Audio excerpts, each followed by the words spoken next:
He advised to do it by me. ये गलत है. Why? Vijay decided to stay.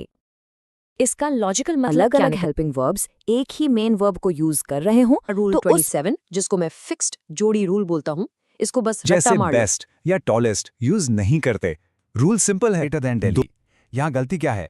सोचो, हम बॉम्बे की पॉपुलेशन. नमस्कार स्टूडेंट्स और वेलकम है आप सबका हमारी इस ब्रांड न्यू सीरीज में. हम शुरू कर रहे हैं 100 गोल्डन रूल्स ऑफ इंग्लिश, एक ऐसी सीरीज जो आपके एसएससी, सीजीएल, सीएचएसएल या कोई भी एग्जाम हो उसके लिए बिल्कुल एक रामबाण साबित होगी. आज हम इंग्लिश ग्रामर की बिल्कुल फाउंडेशन, उसकी नींव यानी सब्जेक्ट वर्ब एग्रीमेंट के पहले 10 गोल्डन रूल्स को मास्टर करने वाले हैं. ये वो टॉपिक है जहां से सबसे ज्यादा एरर स्पॉटिंग के क्वेश्चंस बनते हैं. तो चलिए शुरू करते हैं. अच्छा, एक कॉमन प्रॉब्लम जो I think her student face करता है. इंग्लिश सेक्शन में छोटी छोटी सी ग्रामर मिस्टेक्स की वजह से मार्क्स चले जाते हैं. होता है ना आपके साथ भी? आपको लगता है कि यार मैंने तो सब सही किया था पर रिजल्ट में नंबर कम हो जाते हैं. अगर इसका जवाब हाँ है तो फिक्र मत कीजिए, ये सीरीज आपकी इसी प्रॉब्लम का एक परमानेंट सोल्यूशन बनने वाली है. तो आज का हमारा गेम प्लान क्या है? देखिए, हम शुरू करेंगे एंड के रूल से, फिर और नॉर का पजल सॉल्व करेंगे, उसके बाद कुछ ट्रिकी सब्जेक्ट्स को डिकोड करेंगे और आखिर में एडवांस्ड कनेक्टर्स को भी मास्टर कर लेंगे. और ऑफ कोर्स एंड में एक सुपर फास्ट गोल्डन रिकैप भी है. So let's get started. Okay, let's dive right in. हमारा पहला सेक्शन है द एंड रूल्स. अब देखो, आमतौर पर एंड का मतलब क्या होता है? जोड़ना, चीजों को ऐड करना. और जब हम चीजें ऐड करते हैं तो वो प्लूरल बन जाती है, राइट? 1 + 1 = 2. लेकिन इंग्लिश ग्रामर में ना हमेशा ऐसा नहीं होता. यहाँ कुछ ट्विस्ट्स है, कुछ एक्सेप्शंस है जो एग्जाम में बार बार पूछे जाते हैं. अब जरा स्क्रीन पर ध्यान से देखिए. रूल 1 तो बहुत ही सिंपल है. जब दो अलग अलग सब्जेक्ट्स जैसे यहाँ हरी और राम हैं एंड से जुड़ते हैं तो वो मिलकर प्लूरल हो जाते हैं. तो वर्ब भी प्लूरल आएगा, are. Hari and Ram are here. Simple है ना? लेकिन अब रूल 2 को देखिए. यहाँ लिखा है the secretary and principal are coming, और ये गलत है. करेक्ट वर्जन है the secretary and principal is coming. अब आपके दिमाग में आएगा, वेट, यहाँ भी तो दो लोग हैं, सेक्रेटरी और प्रिंसिपल तो आर आना चाहिए ना. लेकिन सोचिए, क्या यहाँ सच में दो अलग लोग हैं? तो इसका सीक्रेट क्या है? देखिए, सारा खेल आर्टिकल द की पोजीशन का है. स्क्रीन पर देखिए, द सिर्फ पहले टाइटल यानी सेक्रेटरी के आगे लगा है. इसका मतलब है कि इंसान एक ही है, बस उसके पास पोस्ट्स यानी डेजिग्नेशंस दो हैं. जो इंसान सेक्रेटरी है वही प्रिंसिपल भी है. और यही एसएससी का सबसे फेवरेट ट्रैप है. एग्जाम टिप याद रखिए, जैसे ही आपको the noun and the noun दिखे यानी द 2 बार, तो समझ जाइए दो अलग लोग हैं और वर्ब प्लूरल होगा, आर. इस रूल को तो स्टार मार्क कर लीजिए. चलिए आगे बढ़ते हैं रूल नंबर 3 पर. ये रूल है ईच और एवरी का. पता है, ये दोनों वर्ड्स थोड़े जादुई हैं. जैसे ही ये किसी सेंटेंस में आते हैं ना, ये पूरे ग्रुप को एक साथ नहीं देखते, ये हर इंसान को इंडिविजुअली देखते हैं, एक एक करके. सोच के देखिए, एक टीचर क्लास में ईच स्टूडेंट को कैंडी दे रही है तो वो पूरी क्लास को एक साथ टॉफी नहीं दे रही, बल्कि एक एक स्टूडेंट को दे रही है. इसलिए वर्ब हमेशा सिंगुलर ही होगा. इस एग्जाम्पल से ये कॉन्सेप्ट बिल्कुल क्लियर हो जाएगा. देखिए, every boy and girl were ready. ये एक बहुत कॉमन मिस्टेक है. करेक्ट सेंटेंस है every boy and girl was ready. भले ही यहाँ एक बॉय एंड एक गर्ल है, एवरी वर्ड हमें फोर्स करता है कि हम उन्हें इंडिविजुअली देखें. Was every single boy ready? Yes. Was every single girl ready? Yes. हर एक तैयार था या थी. फोकस इंडिविजुअल पर है, इसलिए वर्ब सिंगुलर आएगा यानी वॉज. ठीक है, अब तक हमने चीजों को जोड़ने की यानी एंड की बात की. अब हम बात करेंगे चुनने की यानी और की. हमारा सेक्शन 2 है द और/नॉर पजल. जब सब्जेक्ट्स के बीच में चॉइस आ जाती है तो वर्ब का क्या होता है? चलिए पता लगाते हैं. तो शुरुआत करते हैं रूल 4 से. जब दो या दो से ज्यादा सिंगुलर सब्जेक्ट्स और, नॉर, ईदर और या नीदर नॉर से जुड़ते हैं तो वर्ब सिंगुलर ही रहता है. इसका लॉजिक बहुत सिंपल है. एक्शन एक बार में एक ही इंसान कर रहा है. हम दोनों को नहीं बल्कि दोनों में से किसी एक को चुन रहे हैं. फॉर एग्जाम्पल, ईदर रवि और Kabir is coming to the party. इसका मतलब क्या हुआ? या तो रवि आ रहा है या कबीर आ रहा है, दोनों एक साथ नहीं. इसीलिए वर्ब इज है. लेकिन असली मजा तो तब आता है जब सब्जेक्ट्स अलग अलग होते हैं, एक सिंगुलर हो और एक प्लूरल, या फिर एक फर्स्ट पर्सन एक थर्ड पर्सन. ऐसे में क्या करें? इसके लिए एक ही रामबाण रूल है, द नियरेस्ट सब्जेक्ट रूल। इसका मंत्रा है, जो पास वो ही बॉस। वर्ब हमेशा अपने सबसे नज़दीक वाले सब्जेक्ट को फॉलो करता है। पहले एग्जाम्पल में देखो, असिस्टेंट मास्टर्स प्लूरल है और वर्ब के बिल्कुल पास है, इसलिए वर्ब व आया। दूसरे एग्जाम्पल में आई वर्ब के सबसे पास है, इसलिए वर्ब एम आया। सिंपल। तो आसान भाषा में proximity is the key. Verb हमेशा अपने सबसे पास वाले सब्जेक्ट की टीम में रहता है। और एग्जाम के लिए 2 प्रो टिप्स याद रखिए। रूल 5 के लिए अच्छी इंग्लिश राइटिंग में हमेशा प्लूरल सब्जेक्ट को वर्ब के पास रखा जाता है, जैसे नीदर द मास्टर्स वर। और रूल 6 के लिए बस इतना याद रखिए, ही के साथ इज, यू के साथ आर, आई के साथ एम। वर्ब के पास जो भी पर्सन होगा, वर्ब उसके अकॉर्डिंग ही बदल जाएगा। रिमेंबर, जो पास वही बॉस। चलिए अब आगे बढ़ते हैं अपने नेक्स्ट सेक्शन की तरफ, सेक्शन 3 ट्रिकी सब्जेक्ट्स। और इसका सबटाइटल बिल्कुल परफेक्ट है, जो दिखता है वो होता नहीं। इंग्लिश में कुछ सब्जेक्ट्स बड़े धोखेबाज होते हैं। दिखने में प्लूरल लगेंगे पर होते सिंगुलर हैं, या फिर एक ही वर्ड कभी सिंगुलर कभी प्लूरल बन जाता है। और एसएससी को इन्हीं ट्रिकी सब्जेक्ट से क्वेश्चन पूछने में बड़ा मजा आता है। Let's decode them. Okay, let's talk about Rule 7, collective nouns. Family word सोचिए। जब हम कहते हैं My family is going on vacation, तो इसका मतलब है पूरा परिवार एक साथ एक यूनिट की तरह जा रहा है। लेकिन जब हम कहते हैं My family are all doctors and engineers, तब हम फैमिली के अलग-अलग मेंबर्स की बात कर रहे हैं। बस यही लॉजिक यहाँ लगता है। स्लाइड पे देखिए, The council has, यानी काउंसिल ने एक टीम की तरह एक साथ डिसीजन लिया। और दूसरी तरफ The military were, यानी मिलिट्री के अलग-अलग सोल्जर्स को अलग-अलग जगह पर भेजा गया। तो एग्जाम में इसको सॉल्व करने का सबसे अच्छा तरीका क्या है? सेंटेंस पढ़कर खुद से बस एक सिंपल सा सवाल पूछो, क्या ग्रुप एक टीम की तरह काम कर रहा है? अगर जवाब हाँ है तो सिंगुलर वर्ब यूज करो, और अगर ग्रुप के मेंबर्स अलग-अलग काम कर रहे हैं तो प्लूरल वर्ब यूज करो। एसएससी के क्वेश्चन में इसका क्लू हमेशा छिपा होता है, बस आपको ध्यान से देखना है। अब आते हैं एक और ट्रिकी रूल पर। Rule number 8, looks plural act singular. English में कुछ नाउन्स ऐसे होते हैं जिनके एंड में एस लगा होता है, जिससे वो प्लूरल दिखते हैं, लेकिन एक्चुअली उनका मीनिंग सिंगुलर होता है, और वो अपने साथ हमेशा सिंगुलर वर्ब ही लेते हैं। जैसे सब्जेक्ट्स के नाम मैथमेटिक्स, फिजिक्स, इकोनॉमिक्स, या फिर कुछ और वर्ड्स जैसे न्यूज़, पॉलिटिक्स, इनिंग्स। ये सब के सब सिंगुलर हैं। और ये सवाल आई नो हर स्टूडेंट के मन में आता है, लेकिन सर मैथमेटिक्स के एंड में एस है तो एस क्यों? आर आना चाहिए ना। आपको लगता है कि एस है तो प्लूरल होगा तो आर आएगा, लेकिन आराम से सोचिए, इसका रीज़न बहुत ही सिंपल और लॉजिकल है। इसका रीज़न बहुत सिंपल है। देखिए, मैथमेटिक्स एक सब्जेक्ट का नाम है, वन सब्जेक्ट। उसके नाम में ही एस है, पर वो सब्जेक्ट्स का ग्रुप नहीं है, इसलिए mathematics is a branch of study बिल्कुल सही है। ठीक वैसे ही जैसे हम कहते हैं द न्यूज़ इज गुड, कभी ये नहीं कहते कि the news are good. Simple. चलिए अब हम आते हैं आज के फाइनल और सबसे इम्पॉर्टेंट सेक्शन पर, सेक्शन 4 एडवांस्ड कनेक्टर्स। यहाँ हम सीखेंगे कि एक लंबे सेंटेंस के असली हीरो यानी उसके रियल सब्जेक्ट को कैसे पहचानें और एक्स्ट्रा इन्फॉर्मेशन को कैसे इग्नोर करें। ये है रूल नंबर 9, द विथ और एज वेल एज रूल। जब कोई सब्जेक्ट कुछ वर्ड्स या फ्रेजेस जैसे with, together with, along with या एज वेल एज से जुड़ा हो, तो ये वर्ड्स वर्ब के नंबर को अफेक्ट नहीं करते। वर्ब हमेशा पहले वाले यानी मेन सब्जेक्ट के हिसाब से ही लगेगा। ये फ्रेजेस सिर्फ एक्स्ट्रा इन्फॉर्मेशन देते हैं। आप इन्हें मनी मैन सेंटेंस से निकाल भी सकते हैं, तब भी सेंटेंस का मीनिंग क्लियर रहेगा। इस एग्जाम्पल से ये रूल बिल्कुल क्रिस्टल क्लियर हो जाएगा। The chief with all his main were massacred, ये गलत है। करेक्ट वर्जन है वॉज मैसेकर्ड। अब खुद से एक सवाल पूछिए, इस सेंटेंस का हीरो कौन है? मेन सब्जेक्ट कौन है? The chief. With all his main तो बस एक एक्स्ट्रा डिटेल है। तो आसान मंत्र क्या है? असली सब्जेक्ट को पकड़ो और एक्स्ट्रा इन्फॉर्मेशन को इग्नोर करो। वर्ब हमेशा असली सब्जेक्ट के साथ ही अग्री करेगा। और अब हम आ गए हैं आज के आखिरी रूल पर, rule 10, the relative pronoun rule. देखिए, रिलेटिव प्रोनाउंस जैसे हु, विच, दैट हमेशा अपने से ठीक पहले आए हुए वर्ड के बारे में बात करते हैं। इस पहले आए हुए वर्ड को ही इंग्लिश में एंटीसीडेंट कहते हैं। सिंपल शब्दों में जिसके बारे में बात हो रही है। और रूल ये है कि वर्ब हमेशा इसी एंटीसीडेंट के हिसाब से ही लगेगा। चलिए इस एग्जाम्पल को ब्रेक डाउन करते हैं।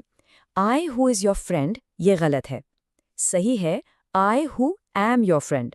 अब ऐसा क्यों? यहाँ रिलेटिव प्रोनाउन हु किसको रेफर कर रहा है? वो आई को रेफर कर रहा है। तो बस आपको ये देखना है कि हु किसके लिए यूज हुआ है। यहाँ हु का मतलब आई है और हम जानते हैं कि आई के साथ एम लगता है, इसलिए सही वर्ब एम होगा। एंटीसीडेंट को पकड़ो और आपका आंसर कभी गलत नहीं होगा। राइट, तो चलिए इन 10 रूल्स को 6 मास्टर की से फटाफट लॉक कर लेते हैं। ध्यान से सुनिए।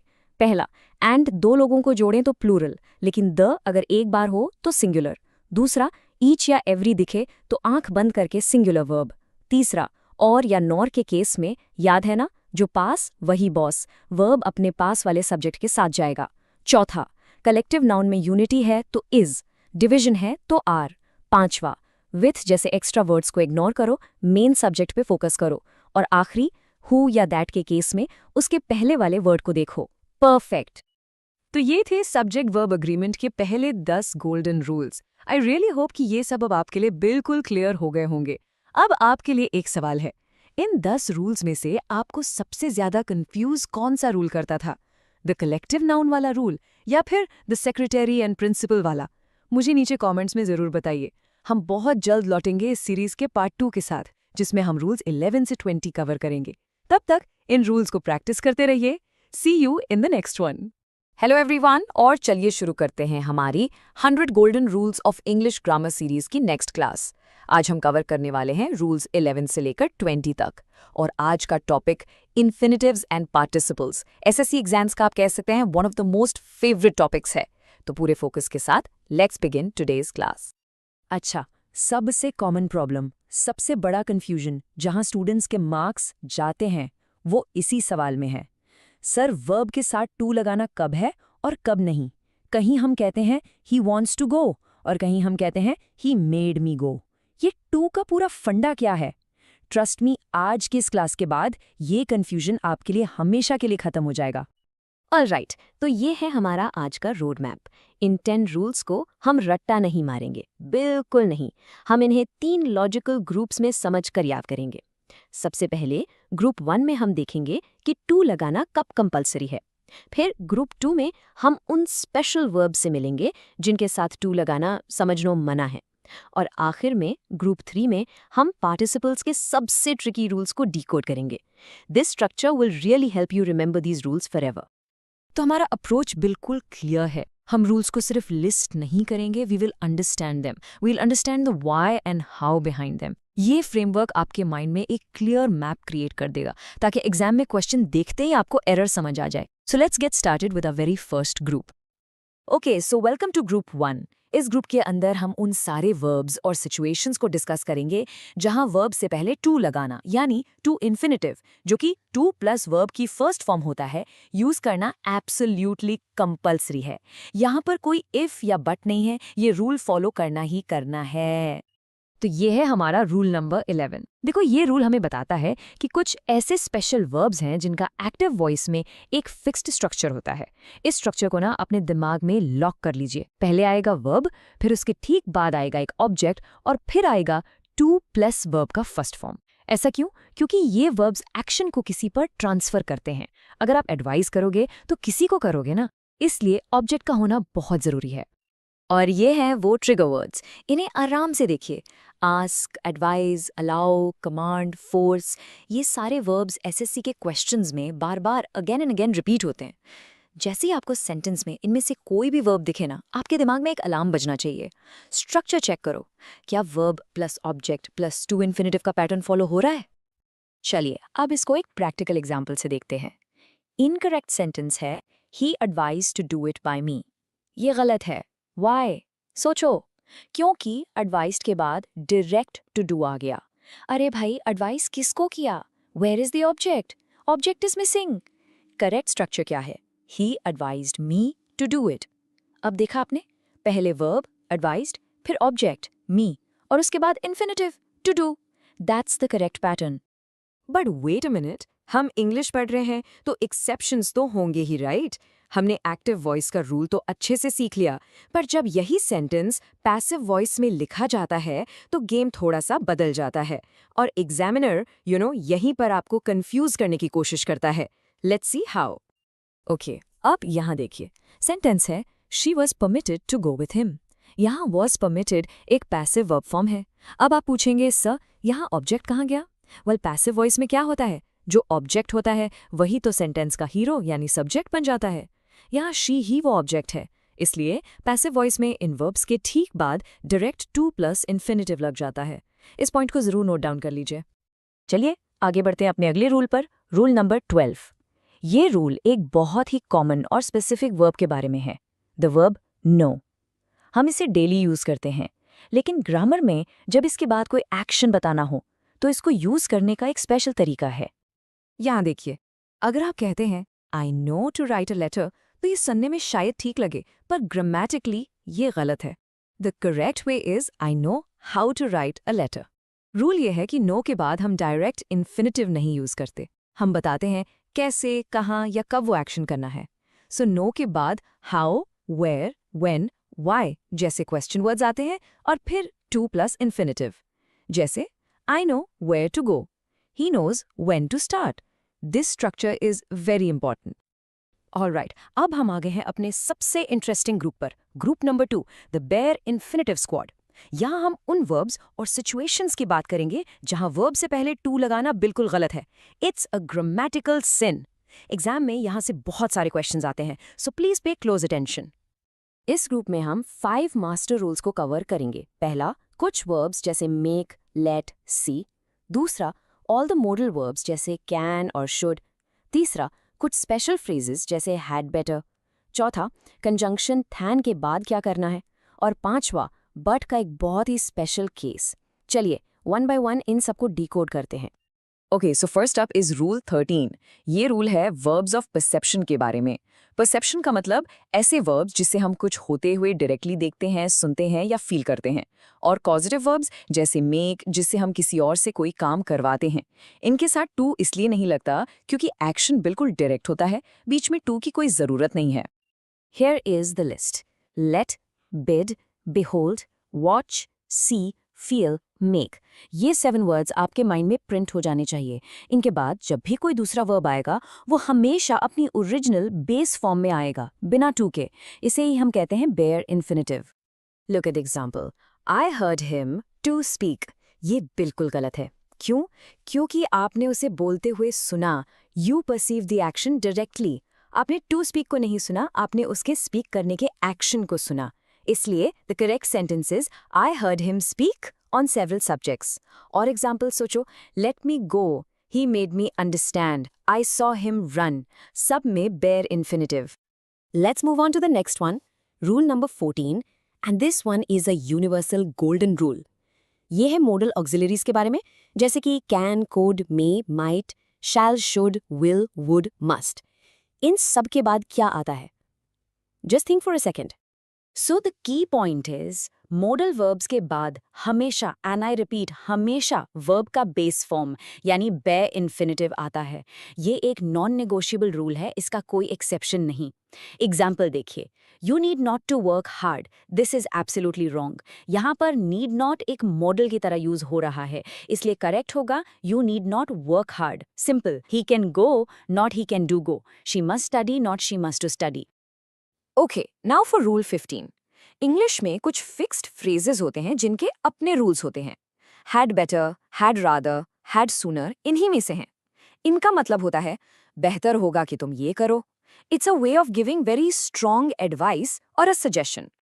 And this example perfectly illustrates the point. He had better to go now सुनने में थोड़ा अजीब लग सकता है, but it is 100% incorrect. Rule ये है कि had better, had rather, would rather जैसी फ्रेजेस के बाद हमेशा ऑलवेज बेयर इन्फिनिटिव आता है। So the correct sentence is he had better go now. बेहतर होगा कि वो अब चला जाए। Alright, now for rule number 16. ये है conjunction than के बारे में। हम than का यूज कब करते हैं? For comparison, यानी तुलना करने के लिए। जब हम दो actions की तुलना करते हैं, तो verb की form का क्या होता है? Let's find out. इस एग्जाम्पल को ध्यान से देखिए, ये रूल 15 से कनेक्टेड है। He had better read than to write. यहाँ रीड और राइट इन दो एक्शंस को कंपेयर किया जा रहा है। रूल 15 से हमने अभी सीखा कि हैड बेटर के बाद रीड बेयर इन्फिनिटिव आया। तो ग्रामर में एक रूल होता है पैरेललिज्म का, मतलब सेंटेंस बैलेंस्ड होना चाहिए, इसलिए थैन के बाद भी बेयर इन्फिनिटिव ही आएगा। टू राइट गलत है। The correct sentence is he had better read than write. और अब बारे इन्फिनिटिव स्क्वाड का आखिरी रूल, रूल 17। ये बट वर्ड के एक स्पेशल यूज के बारे में है। जब बट का मतलब एक्सेप्ट यानी के अलावा होता है और ये डू वर्ब के किसी भी फॉर्म डू, डज, डिड के बाद आता है, तब एक स्पेशल रूल अप्लाई होता है। Now what's really interesting here is this structure. He did nothing but to wonder. This is incorrect. The rule says जब भी आपको do, does, did plus nothing, anything plus but का structure दिखे, उसके बाद आने वाला verb हमेशा bare infinitive होगा. So the correct sentence is he did nothing but wonder. इसका मतलब है उसने घूमने के अलावा कुछ नहीं किया. Okay, team, we've now mastered infinitives, the two infinitives and the bare infinitives. अब हम अपने फाइनल ग्रुप की तरफ मूव करते हैं। Group 3, solving participle puzzles. ये टॉपिक थोड़ा सा ट्रिकी हो सकता है, बट डोंट यू वरी। हम यहाँ वर्ब के उस फॉर्म की बात करेंगे जो सेंटेंस में वर्ब का नहीं बल्कि एक एडजेक्टिव का काम करता है। सबसे पहले let's simplify the concept. What is a participle? Simple भाषा में जब वर्ब का V3 फॉर्म जैसे ब्रोकन या VING फॉर्म जैसे रनिंग किसी नाउन या प्रोनाउन की क्वालिटी बताने लगे, उसको हम पार्टिसिपल कहते हैं। For example, a broken chair, यहाँ ब्रोकन चेयर की क्वालिटी बता रहा है, या अ रनिंग हॉर्स, यहाँ रनिंग हॉर्स की क्वालिटी बता रहा है। It's a verb acting as an adjective. Let's dive into the most important rule of participles, especially for SSC exams. Rule 18. इसे स्टार मार्क कर लीजिए। ये रूल कहता है कि हर पार्टिसिपल का एक लॉजिकल सब्जेक्ट ऑफ रेफरेंस होना ही चाहिए। इसका मतलब ये है कि पार्टिसिपल जिस एक्शन को डिस्क्राइब कर रहा है, उस एक्शन को करने वाला यानी डूअर सेंटेंस में क्लियर होना चाहिए। इस क्लासिक एग्जाम्पल से इसको समझिए। इनकरेक्ट सेंटेंस है being a rainy day Vijay decided to stay. इसका लॉजिकल मतलब क्या निकल रहा है कि विजय ही रेनी डे था, which is completely illogical, right? यहाँ बीइंग अ रेनी डे का सब्जेक्ट विजय नहीं हो सकता, इसलिए हमें इस पार्टिसिपल के लिए एक अलग डमी सब्जेक्ट इट लगाना पड़ेगा। करेक्ट सेंटेंस है it being a rainy day Vijay decided to stay. This common error is called a dangling participle. Okay, now let's move on to rule 19, which is about the perfect participle. इसकी form होती है having plus verb का third form. हम इसे तब use करते हैं जब एक काम पूरी तरह से कंप्लीट हो जाए और उसके बाद दूसरा काम शुरू हो। और इसमें एक बहुत ही कॉमन एरर है जो एग्जाम्स में बार बार पूछा जाता है। So the crucial point here is having been killed. इसका मतलब ही होता है मारे जाने के बाद। इस फ्रेज में आफ्टर का सेंस ऑलरेडी इंक्लूडेड है, इसलिए इसके पहले अलग से आफ्टर लगाना एक रिडंडेंसी एरर है। ऐसे एक्स्ट्रा वर्ड्स को हम इंग्लिश में सुपरफ्लुअस कहते हैं। So after the leader having been killed is wrong.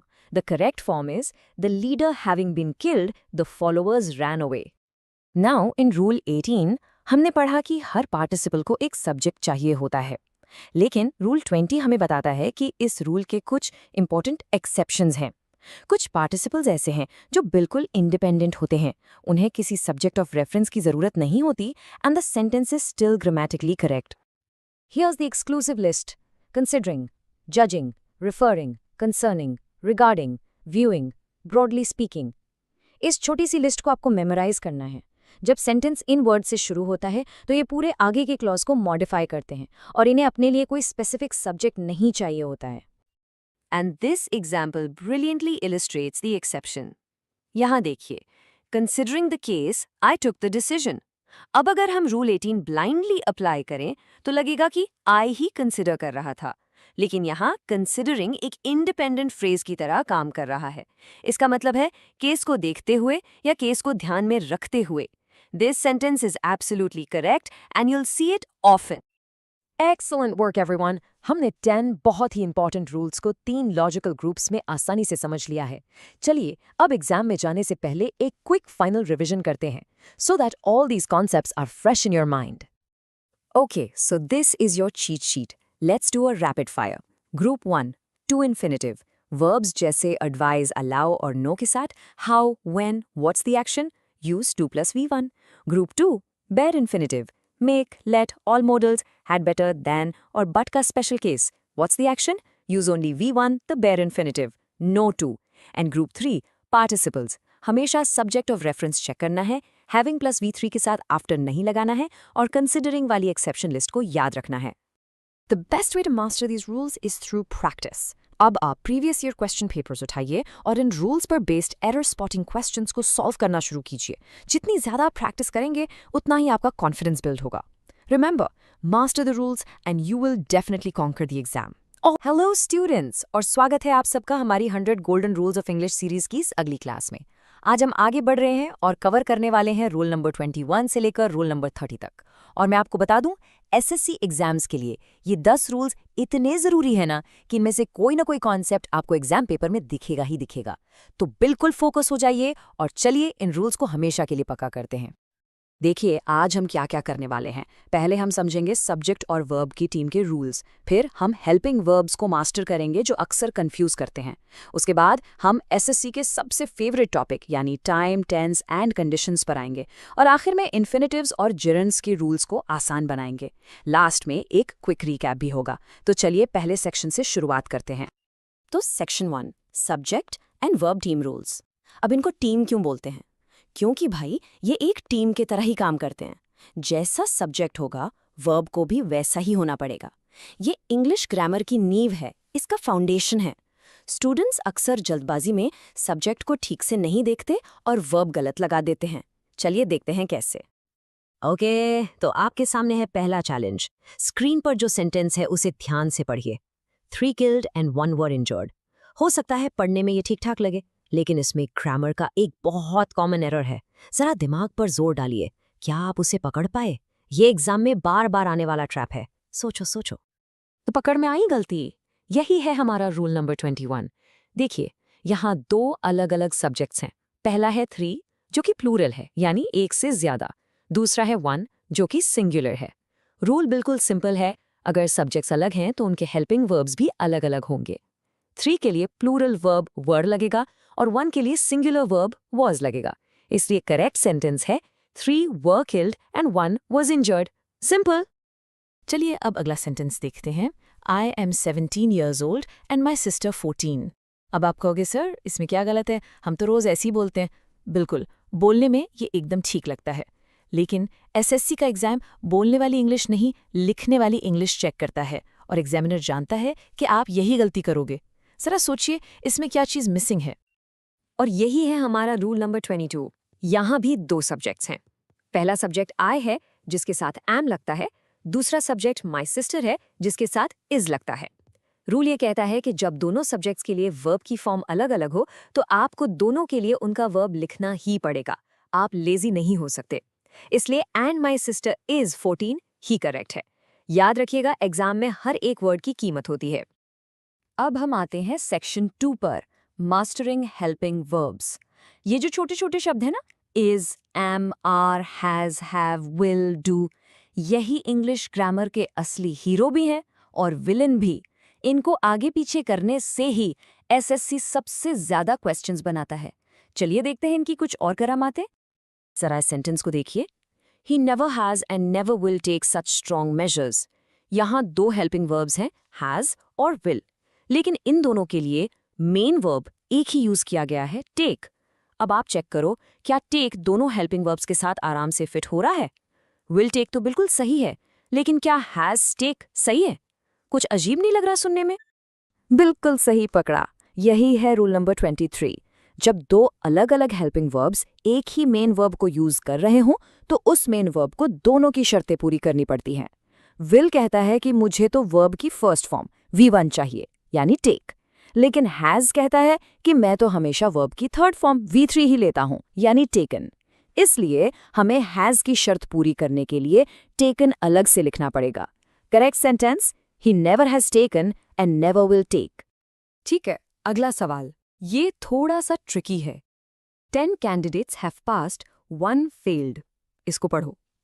इसका जो दूसरा हिस्सा है ना, 1 फेल्ड, वो कुछ अधूरा सा नहीं लग रहा? ऐसा फील हो रहा है जैसे इसमें से कोई इंपॉर्टेंट वर्ड गायब है। ध्यान से देखिए वो मिसिंग वर्ड क्या है। एग्जैक्टली यहां पर रूल 24 काम आता है। सेंटेंस के पहले हिस्से का सब्जेक्ट है 10 कैंडिडेट्स, जो प्लूरल है, तो उसके साथ हैव बिल्कुल ठीक है। लेकिन दूसरे हिस्से का सब्जेक्ट है 1, जो कि सिंगुलर है, और सिंगुलर सब्जेक्ट के साथ हैव नहीं, हैज आता है। लिखने वाले ने सोचा कि एक ही हैव से दोनों का काम चल जाएगा, लेकिन ऐसा नहीं हो सकता। हमें 1 के लिए उसका अपना हेल्पिंग वर्ब हैज लगाना जरूरी है। तो करेक्ट सेंटेंस है 10 candidates have passed, 1 has failed. Okay, अब हम एंटर कर रहे हैं सेक्शन 3 में। ये सेक्शन एसएससी एग्जाम्स की जान है, आई प्रॉमिस यू।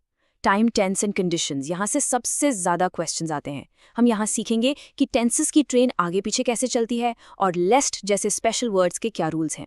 एक भी रूल मिस मत करना यहाँ से। चलिए ये सेंटेंस देखते हैं। He succeeded because he works hard. इसके 2 पार्ट हैं। पहला पार्ट ही सक्सीडेड, ये पास्ट टेंस में है। दूसरा part because he works hard, ये प्रेजेंट टेंस में है। अब आप खुद सोचिए, क्या एक ही सेंटेंस में पास्ट और प्रेजेंट की ये जोड़ी अजीब नहीं लग रही? कहानी पास्ट की है पर उसका रीजन प्रेजेंट में। बिल्कुल, ये जोड़ी गलत है और यही है हमारा रूल नंबर 25, जिससे कहते हैं सीक्वेंस ऑफ टेंस। इसका सीधा सा मतलब है कि पूरे सेंटेंस की टाइमलाइन एक जैसी होनी चाहिए। अगर मेन क्लॉज यानी मेन बात पास्ट में है, सक्सीडेड, तो उसके साथ वाला सबऑर्डिनेट क्लॉज भी पास्ट में ही होना चाहिए। वो सफल हुआ, पास्ट, क्योंकि उसने मेहनत की थी, पास्ट। इसलिए वर्क्स की जगह वर्कड आएगा। Correct, he succeeded because he worked hard. अब इस सेंटेंस को देखिए। Our teacher said that the earth moved round the sun. पिछले रूल के हिसाब से तो ये ठीक लग रहा है। सेड पास्ट है तो मूव्ड भी पास्ट है, तो सेंटेंस करेक्ट है, राइट? रुको, यहाँ एक बहुत बड़ा कैच है। खुद से एक सवाल पूछो, क्या धरती सूरज के चक्कर लगाती थी या अब भी लगाती है? इसे कैच को इंग्लिश ग्रामर में कहते हैं यूनिवर्सल ट्रूथ। ये वो सच है जो कभी नहीं बदलते, चाहे वो साइंटिफिक फैक्ट हो, कोई कहावत हो या कोई आदत हो। जैसे सूरज पूरब से उगता है, पानी 100 डिग्री पर उबलता है। ये बातें कल भी सच थी, आज भी सच है और कल भी सच रहेंगी। और यहाँ पर आता है रूल 26, जो पिछले रूल का बाप है, यानी उसका एक्सेप्शन। ये रूल कहता है कि यूनिवर्सल ट्रूथ पर टेंस सीक्वेंस का कोई असर नहीं होता।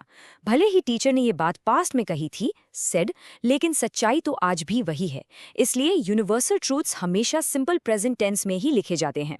मूव्ड गलत है, सही है moves. Final sentence, our teacher said that the earth moves round the sun. इस रूल पर स्टार लगा लो, बहुत इंपॉर्टेंट है। अगला sentence, we start early lest we shall miss the train. इस सेंटेंस में मेरा पूरा फोकस इस एक वर्ड पर है, लेस्ट, LEST। इसका मतलब होता है कहीं ऐसा ना हो कि। अब सुनो, इंग्लिश में ना कुछ पक्की जोड़ियां होती हैं जो हमेशा साथ में आती हैं। लेस्ट का भी एक परमानेंट पार्टनर है। क्या आप गेस कर सकते हो वो पार्टनर शैल है या कोई और? यही है हमारा रूल 27, जिसको मैं फिक्स्ड जोड़ी रूल बोलता हूं। इसको बस रट्टा मार लो।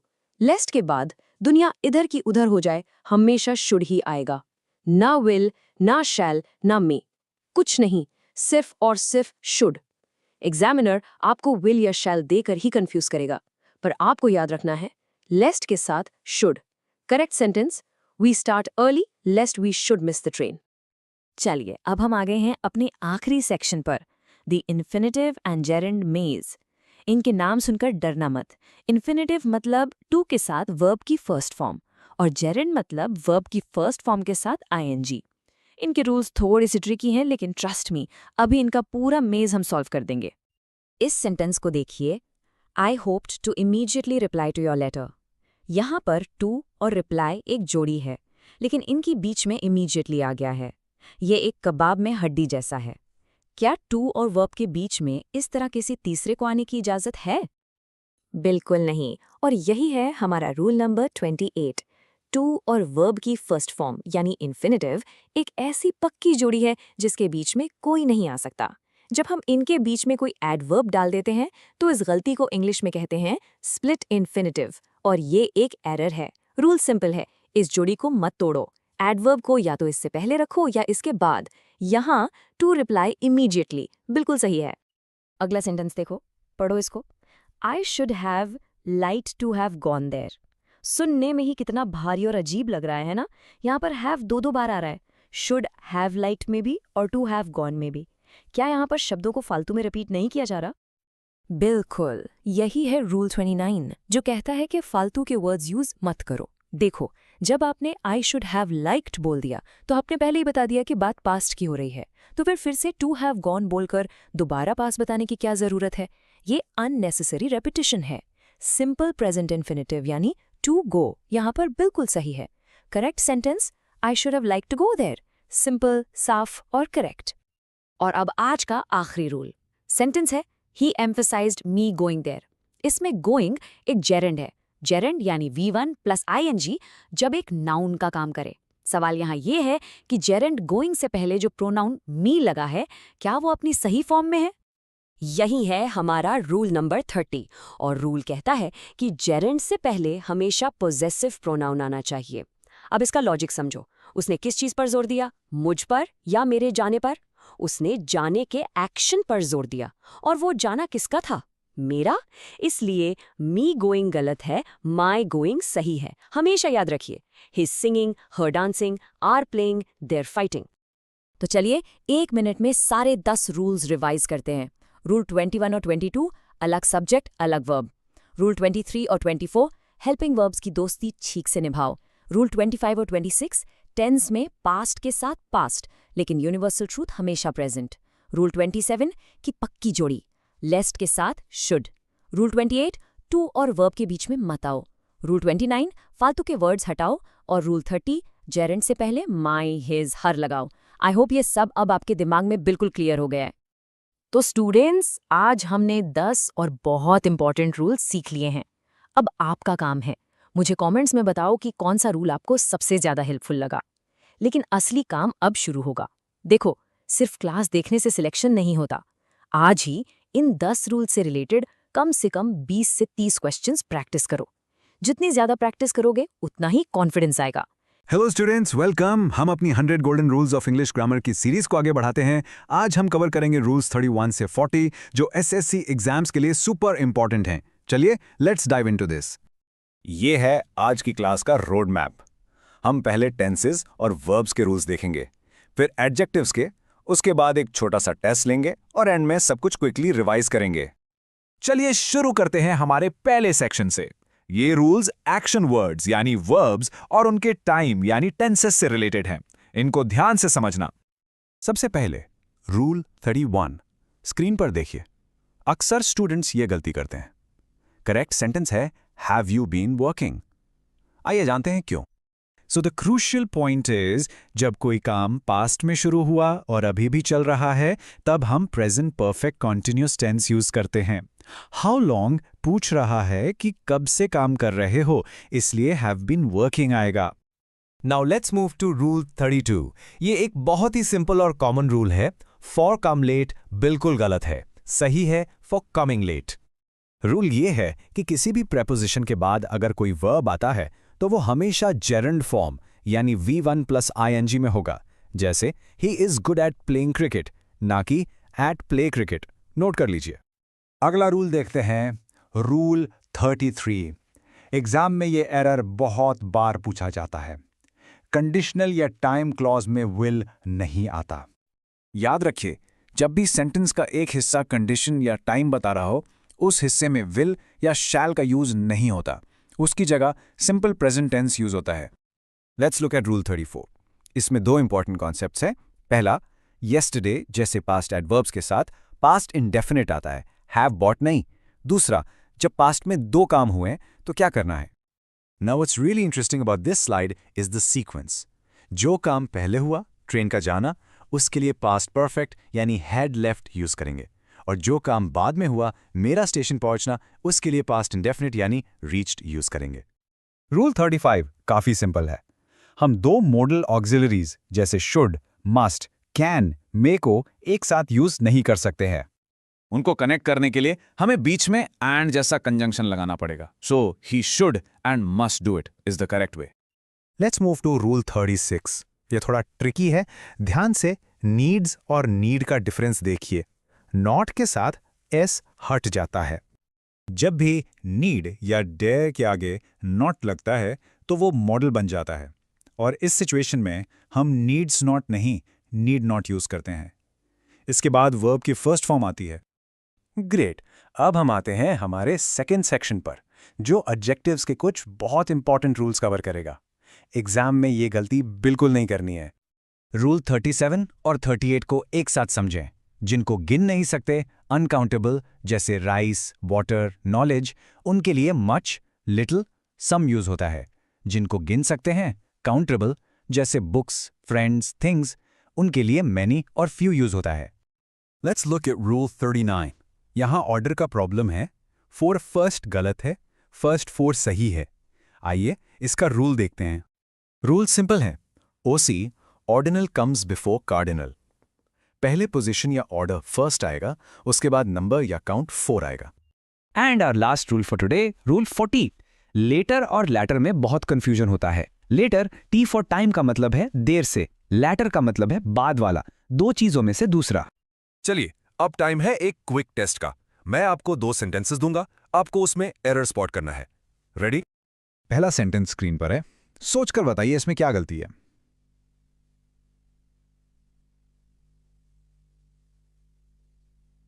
एग्जैक्टली यहां रूल 32 लगेगा।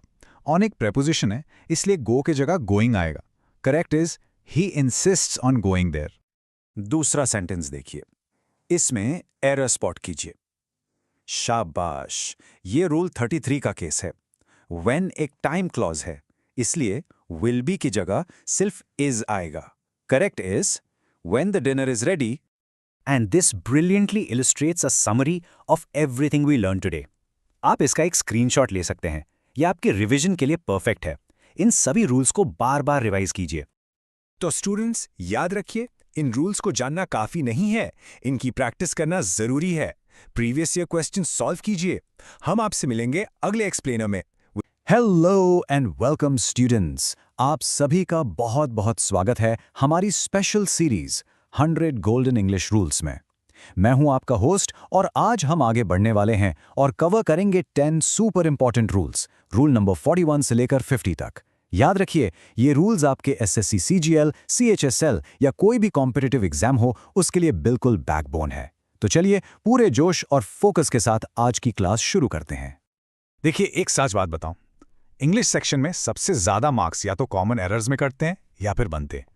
छोटे छोटे वर्ड्स, कंफ्यूजिंग रूल्स, और हमें लगता है हम बिल्कुल सही करके आए हैं, पर रिजल्ट में मार्क्स गायब हो जाते हैं। आज हम जिन 10 रूल्स को मास्टर करेंगे ना, वो एग्जामिनर के एब्सोल्यूट फेवरेट्स हैं। लेकिन इस क्लास के बाद आई प्रॉमिस ये आपके फेवरेट बन जाएंगे, क्योंकि इनमें आपको कभी कभी कंफ्यूजन नहीं होगा। तो ये है हमारा आज का गेम प्लान। हम पार्ट 1 से शुरुआत करेंगे, जिसमें हम कुछ ऐसे वर्ड पेयर्स को देखेंगे जो हमेशा हमेशा कंफ्यूज करते हैं। इसके बाद आएगा आज का main event, part 2, mastering comparisons. Trust me, इस सेक्शन के साथ रूल्स आपको भीड़ से बहुत आगे ले जाएंगे।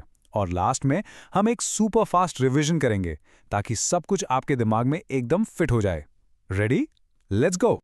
Okay, let's dive into part 1, confusing word pairs. और सबटाइटल बिल्कुल परफेक्ट है। छोटे छोटे वर्ड्स, बड़े बड़े मार्क्स। इनके बीच का छोटा सा डिफरेंस समझ लिया ना, तो आपके मार्क्स बिल्कुल पक्के हैं। Let's start with the very first rule for today. Okay, rule number 41, father versus further. ये एक ऐसी गलती है जो बड़े बड़े स्टूडेंट्स कर देते हैं। चलो इसको हमेशा के लिए आसान बनाते हैं। फादर वर्ड को ध्यान से देखो, इसमें क्या छुपा है? FAR, फार। और फार का मतलब क्या होता है? दूर, सिंपल। तो फादर हमेशा फिजिकल डिस्टेंस यानी दूरी के लिए यूज होता है। जैसे Mumbai is farther from Delhi than Jaipur, simple. और फर्दर का मतलब होता है एक्स्ट्रा, इन एडिशन टू, यानी और ज्यादा। जैसे आई नीड फर्दर इंफॉर्मेशन। अब इस एग्जाम्पल को आराम से समझो। इनकरेक्ट सेंटेंस है he insisted on father improvement. यहां बात किस चीज की हो रही है? इंप्रूवमेंट की। अच्छा, क्या आप इंप्रूवमेंट को मीटर्स या किलोमीटर्स में नाप सकते हो? नहीं ना, ये तो एक आइडिया है। उसे और ज्यादा इंप्रूवमेंट चाहिए। यहां एडिशनल का सेंस आ रहा है, इसलिए यहां फार्दर आ ही नहीं सकता। The only correct choice is he insisted on further improvement. समझ गए? डिस्टेंस के लिए फादर, बाकी सब एक्स्ट्रा के लिए फर्दर। ये लीजिए आपके लिए गोल्डन एग्जाम टिप। इसको अपने नोट्स में स्टार मार्क कर लीजिए। देखिए, एग्जाम हॉल में टाइम कम होता है, जैसे ही सेंटेंस में आपको एडिशनल, एक्स्ट्रा या और ज्यादा का सेंस दिखे, सोचना ही नहीं है, सीधा फर्दर को टिक करना है। यह आपका टाइम भी बचाएगा और एक्यूरेसी भी 100% रखेगा। चलिए रूल 42 पर चलते हैं, ईच वर्सेस एवरी। एक और क्लासिक कंफ्यूजन, इसे भी सिंपल बनाते हैं। ईच का यूज हम दो यानी टू या दो से ज्यादा चीजों या लोगों के लिए कर सकते हैं, लेकिन एवरी का यूज आप दो के लिए कभी नहीं कर सकते। नेवर। एवरी हमेशा दो से ज्यादा यानी तीन या उससे ज्यादा के लिए ही यूज होता है। बस यही एक पॉइंट याद रखना है। ईच दो के लिए भी चलता है, एवरी दो के लिए बिल्कुल नहीं चलता। अब इस स्लाइड पर देखिए, इस सेंटेंस में एग्जामिनर ने आपको एक बहुत बड़ा क्लू दे दिया है। साफ साफ लिखा है 2 बॉयज, और हमने अभी अभी क्या सीखा कि एवरी दो के लिए यूज हो ही नहीं सकता। ये तो ग्रामर में पाप है। तो एवरी यहां पर सीधा सीधा गलत है, इसलिए करेक्ट सेंटेंस होगा each of the 2 boys will get a prize. It's that simple. एक और जबरदस्त टिप ले लीजिए। एरर डिटेक्शन क्वेश्चंस में अगर आपको एवरी के साथ 2 लिखा हुआ दिख जाए तो बस वही आपका एरर है। ज्यादा सोचना ही नहीं है। सेंटेंस में 2 दिखा तो वहां ईच ही आएगा। ये एक नॉन नेगोशिएबल रूल है, दिमाग में लॉक कर लीजिए। Let's move to rule 43, some versus any. ये रूल काफी आसान है, लेकिन जल्दी जल्दी में इसमें भी गलती हो जाती है। सिंपल सा लॉजिक है। सम हम यूज करते हैं पॉजिटिव यानी अफर्मेटिव सेंटेंसेस में। For example, I have some friends. और एनी यूज होता है नेगेटिव सेंटेंसेस या फिर क्वेश्चंस यानी इंटेरोगेटिव सेंटेंसेस में, जैसे I do not have any friends या do you have any friends. Got it? Example देखिए और मुझे बताइए, सेंटेंस के एंड में क्या है? एक क्वेश्चन मार्क। ये क्वेश्चन मार्क चिल्ला चिल्ला कर कह रहा है कि भाई मैं एक सवाल हूं, और हमने भी क्या पढ़ा? सवालों के लिए यानी क्वेश्चंस के लिए सम नहीं एनी यूज करते हैं, तो ये इनकरेक्ट है। करेक्ट सेंटेंस होगा have you bought any mangoes. That question mark is your biggest clue. Okay, so part 1 यहां कंप्लीट होता है, और अब हम एंटर कर रहे हैं आज की क्लास के सबसे इंपॉर्टेंट, सबसे क्रूशियल सेक्शन में, मास्टरिंग कंपैरिजंस। मैं गारंटी दे सकता हूं एडजेक्टिव्स और कंपैरिजंस से क्वेश्चंस हर साल हर पेपर में आते ही आते हैं। ये आने वाले 7 रूल्स आपको इस टॉपिक में प्रो बना देंगे, सो पे वेरी क्लोज अटेंशन। चलिए शुरुआत एक छोटे से टेस्ट से करते हैं। स्क्रीन पर एक क्वेश्चन है, which is the blank of the two? Option A है बेस्ट, ऑप्शन बी है बेटर। सोच लीजिए, अपने दिमाग में अपना आंसर लॉक कर लीजिए। आगे वाला रूल इसी क्वेश्चन का पूरा कॉन्सेप्ट क्लियर कर देगा। तो आइए इसका जवाब जानते हैं। रूल 44 कहता है कि जब भी हम दो चीजों या दो लोगों को कंपेयर करते हैं तो हमेशा कंपैरेटिव डिग्री यूज करते हैं। कंपैरेटिव डिग्री यानी ईआर फॉर्म जैसे बेटर, टॉलर, या मोर फॉर्म जैसे मोर ब्यूटीफुल। हम कभी भी गलती से भी सुपरलेटिव डिग्री यानी ईएसटी फॉर्म जैसे बेस्ट या टॉलेस्ट यूज नहीं करते। रूल सिंपल है, दो के लिए सिर्फ और सिर्फ कंपैरेटिव। तो अब आपको अपने पिछले क्वेश्चन का आंसर मिल गया होगा। सेंटेंस में कीवर्ड क्या था? Of the two, right? क्योंकि बात सिर्फ दो की हो रही है, हम बेस्ट जो कि सुपरलेटिव डिग्री है यूज नहीं कर सकते, हम बेटर जो कि कंपैरेटिव डिग्री है यूज करेंगे। इसलिए करेक्ट सेंटेंस है which is the better of the two. अब आते हैं एक बहुत ही इंटरेस्टिंग रूल पर, रूल 45। यहां अक्सर लोग कंफ्यूज होते हैं। जब हम एक ही इंसान की दो अलग अलग क्वालिटीज को आपस में कंपेयर करते हैं, तब हम एडजेक्टिव की ईआर फॉर्म यूज नहीं करते। उसके बजाय हम मोर प्लस ओरिजिनल एडजेक्टिव का स्ट्रक्चर यूज करते हैं। इसका लॉजिक समझिए, यहां कंपैरिजन दो लोगों के बीच नहीं, एक ही इंसान के अंदर हो रहा है। यहां एग्जाम्पल से सब कुछ क्लियर हो जाएगा। देखो, ही इज वाइजर देन ब्रेव। ये गलत है। क्यों? क्योंकि वाइजर का मतलब है कि वो किसी और से ज्यादा वाइज है, लेकिन यहां हम उससे किसी और से कंपेयर नहीं कर रहे हैं, हम उसकी अपनी ही दो क्वालिटीज, उसकी विजडम और उसकी ब्रेवरी को कंपेयर कर रहे हैं। इसलिए करेक्ट स्ट्रक्चर होगा he is more wise than brave. इसका मतलब है कि उसमें विजडम का लेवल ब्रेवरी के लेवल से ज्यादा है। अब आते हैं रूल 46 पर। यह है एक्सक्लूजन का रूल। जब हम कंपैरेटिव डिग्री यूज करके किसी एक को उसके पूरे ग्रुप से कंपेयर करते हैं, तो हमें उस एक को ग्रुप से एक्सक्लूड करना पड़ता है एनी अदर लगाकर। क्यों? एक सिंपल सवाल है, क्या आप खुद से ज्यादा लंबे हो सकते हैं? नहीं ना? लॉजिक खराब हो जाता है। इसलिए जिसकी तुलना हो रही है उसे उस ग्रुप के बाकी मेंबर से कंपेयर किया जाता है। एग्जाम्पल देखिए, यह सब क्लियर कर देगा। He is cleverer than any boy in the class. अगर आप ये कहते हैं तो इसका मतलब निकलता है कि वो क्लास के हर लड़के से क्लेवरर है, जिसमें वो खुद भी शामिल हो गया। ये तो इलॉजिकल है। वो खुद से क्लेवरर कैसे हो सकता है? उसे क्लास के बाकी सभी लड़कों से अलग करना होगा, इसलिए हम अदर लगाते हैं। करेक्ट सेंटेंस है he is cleverer than any other boy in the class. Other लगाते ही वो कंपैरिजन से एक्सक्लूड हो गया और सेंटेंस लॉजिकल बन गया। और रूल 47 पिछले रूल का एकदम ऑपोजिट है। सुपरलेटिव डिग्री में जिसे हम कंपेयर कर रहे हैं वो ग्रुप का ही हिस्सा होता है। इनफैक्ट वो सबसे टॉप पर होता है, वो सब में से बेस्ट है। इसीलिए यहां हम अदर का यूज बिल्कुल नहीं करते। अदर लगाने से वो ग्रुप से बाहर हो जाएगा, जो सुपरलेटिव के पूरे कॉन्सेप्ट के ही खिलाफ है। यहां देखिए, ही is the strongest of all other man. All other man का मतलब हुआ बाकी सभी आदमियों में से वो स्ट्रॉन्गेस्ट है। इसका मतलब वो खुद तो उस ग्रुप में है ही नहीं, ये गलत है। सुपरलेटिव का मतलब ही है सब में से, इसलिए करेक्ट सेंटेंस है he is the strongest of all man. यहां ऑल मैन में वो ऑलरेडी इंक्लूडेड है। Rule 48 is very very important. हमेशा लाइक विद लाइक कंपेयर करें, यानी एक जैसी चीजों का कंपैरिजन ही आपस में हो सकता है। आप एक आम की तुलना दिल्ली शहर से नहीं कर सकते, ये तो इलॉजिकल है। आप आम को संतरे से कंपेयर करेंगे और दिल्ली की पॉपुलेशन को मुंबई की पॉपुलेशन से। कंपैरिजन हमेशा लॉजिकल होना चाहिए। यह स्लाइड एक ऐसी गलती दिखाती है जो एग्जाम में बार बार आती है। The population of Bombay is greater than Delhi. यहां गलती क्या है? सोचो, हम बॉम्बे की पॉपुलेशन को पूरे दिल्ली शहर से कंपेयर कर रहे हैं। एक तरफ पॉपुलेशन, दूसरी तरफ शहर। ये गलत है। हम बॉम्बे की पॉपुलेशन को दिल्ली की पॉपुलेशन से कंपेयर करना चाहते हैं, इसलिए हम दैट ऑफ यूज करते हैं। करेक्ट है, the population of Bombay is greater than that of Delhi. यहां दैट ऑफ का मतलब है द पॉपुलेशन ऑफ। ये एग्जाम टिप दिमाग में बैठा लीजिए। एसएससी के पेपर सेटर्स का ये फेवरेट रूल है स्पॉट द एरर क्वेश्चंस के लिए। वो जानबूझकर इनकम्प्लीट या इलॉजिकल कंपैरिजन दे देंगे। आपको हमेशा चेक करना है कि क्या कंपैरिजन दो सिमिलर चीजों के बीच हो रहा है या नहीं। रूल 49 एक सिंपल लेकिन बहुत कॉमन मिस्टेक को ठीक करता है। डबल कंपैरेटिव्स या डबल सुपरलेटिव्स कभी यूज नहीं करने। मतलब मोर के साथ ER वाला एडजेक्टिव या मोस्ट के साथ EST वाला एडजेक्टिव यूज करना एकदम गलत है।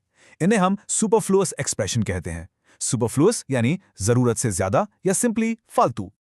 पहला एग्जाम्पल देखिए, ही is more visor than his brother. अरे भाई, वाइजर का मतलब ही होता है मोर वाइज, तो ये सेंटेंस बन गया he is more wise than his brother. ये तो गलत है, इट्स रिडंडेंट। सिंपल और करेक्ट सेंटेंस है he is wiser than his brother. Same logic यहां सुपरलेटिव के लिए है। He is the most cleverest boy in the class. Cleverest का मतलब ही है मोस्ट क्लेवर, तो इसके साथ अलग से मोस्ट लगाना बिल्कुल गलत है। द करेक्ट वे टू से it is he is the cleverest boy in the class. और अब हम आते हैं आज के आखिरी रूल पर, रूल 50। कुछ ऐसे लैटिन एडजेक्टिव्स होते हैं जिनके एंड में IOR आता है। इनके साथ कंपैरिजन के लिए हम थैन नहीं बल्कि टू का यूज करते हैं। ये एक स्पेशल क्लब ऑफ वर्ड्स हैं, इनकी लिस्ट आपको याद करनी है। Senior, junior, inferior, superior, prior, prefer. इनके बाद हमेशा टू आएगा, थैन कभी नहीं। इसका क्लासिक एग्जाम्पल है he is senior than me. हम बोलचाल में ये बहुत यूज करते हैं, राइट? लेकिन आज के बाद नहीं करेंगे क्योंकि ग्रामेटिकली ये एकदम गलत है। क्योंकि सीनियर उस स्पेशल लिस्ट का वर्ड है, इसके साथ देन नहीं आएगा। इसलिए करेक्ट सेंटेंस होगा he is senior to me. इस लिस्ट को जरूर याद कर लेना। तो ये थे हमारे आज के 10 गोल्डन रूल्स। आई होप आपको सभी रूल्स अच्छे से समझ आ गए होंगे। चलिए अब एक बार सुपर फास्ट तरीके से इन सभी को रिवाइज कर लेते हैं ताकि ये आपके माइंड में एकदम लॉक हो जाएं। Ready for a rapid fire? Let's do it. Alright, let's recap. Rule 41, farther duri ke liye, further additional ke liye. Rule 42, each do ke liye chalega, every do ke liye nahi chalega. Rule 43, some positive sentences mein, any negative or questions mein. Rule 44, do ke liye hamesha better, kabhi bhi best nahi. Rule 45, ek insan ki do quality ke liye more wise na ki wiser. Rule 46, comparative mein any other use karo. Rule 47, superlative में other use मत करो. Rule 48, हमेशा that of लगाकर logical comparison करो. Rule 49, double comparative या superlative जैसे more wiser कभी use मत करो. और Rule 50, senior junior के बाद to लगाओ, than नहीं. चाहो तो इस स्लाइड का एक स्क्रीनशॉट ले लो, रिवीजन के लिए बेस्ट है। तो ये थे आज के 10 रूल्स। इन्हें मास्टर करके आप अपने इंग्लिश स्कोर को बूस्ट करने के लिए एक कदम और आगे आ चुके हैं। इस क्लास को रिवाइज कीजिए, इन रूल्स पर बेस क्वेश्चंस प्रैक्टिस कीजिए और देखिए कैसे आपका कॉन्फिडेंस और आपके मार्क्स दोनों बढ़ते हैं। मिलते हैं आपसे अगले 10 गोल्डन रूल्स के साथ। हेलो एवरीवन और स्वागत है आपका 100 गोल्डन इंग्लिश रूल्स की इस जोरदार सीरीज में। मैं हूं आपका इंग्लिश दोस्त और आज हम लोग मिलकर इंग्लिश के 10 ऐसे रूल्स को मास्टर करने वाले हैं। रूल्स 51 से लेकर 60 तक, जो एसएससी एग्जाम्स में बार बार आते हैं। सच बताऊं, ये रूल्स आपकी रैंक ऊपर नीचे कर सकते हैं। तो फटाफट अपनी नोटबुक्स निकाल लीजिए, पूरा फोकस स्क्रीन पर रखिए, क्योंकि ये सेशन बॉस गेम चेंजिंग होने वाला है। चलिए शुरू करते हैं। तो ये है आज का हमारा प्लान ऑफ एक्शन। सबसे पहले हम एडजेक्टिव्स के 3 स्पेशल रूल्स देखेंगे जहां स्टूडेंट्स सबसे ज्यादा फंसते हैं। फिर हम एडवर्ब्स के 4 फाउंडेशनल रूल से अपनी नींव को एकदम सॉलिड करेंगे। उसके बाद आएंगे 3 एडवांस्ड एडवर्ब रूल्स जो आपको बाकियों से एक कदम आगे रखेंगे। और हाँ, एंड में होगा एक सुपर फास्ट रिवीजन ताकि सारे के सारे रूल्स आपके दिमाग में एकदम फिट हो जाएं।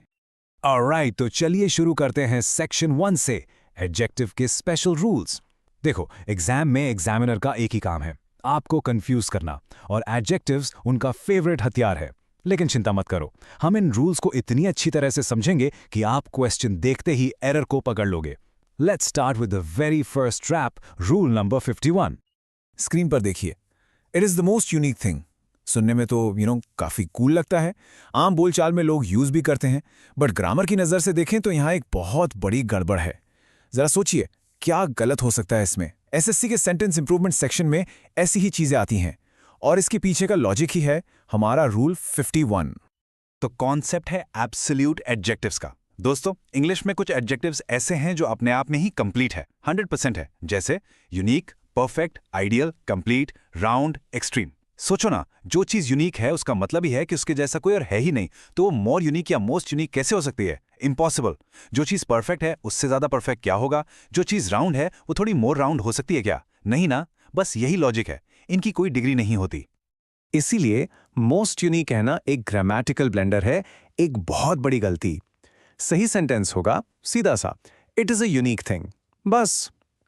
तो हमेशा याद रखिएगा, एग्जामिनर किसी भी एब्सोल्यूट एडजेक्टिव के आगे मोर या मोस्ट लगाकर आपको फंसाने की पूरी कोशिश करेगा, लेकिन आपको नहीं फंसना है। ये एक बहुत बहुत इंपॉर्टेंट एग्जाम पॉइंट है। चलिए अब आगे बढ़ते हैं अगले चैलेंज पर। रूल 52 सेंटेंस है, he is the wisest and honest worker in the office. ध्यान से पढ़िए, यहां पर एंड से एक ही वर्कर की 2 क्वालिटीज को जोड़ा जा रहा है। हिंट में दे देता हूं, इसमें एक इम्बैलेंस है। अब आप ढूंढिए कि गलती कहां है, स्पॉट द एरर।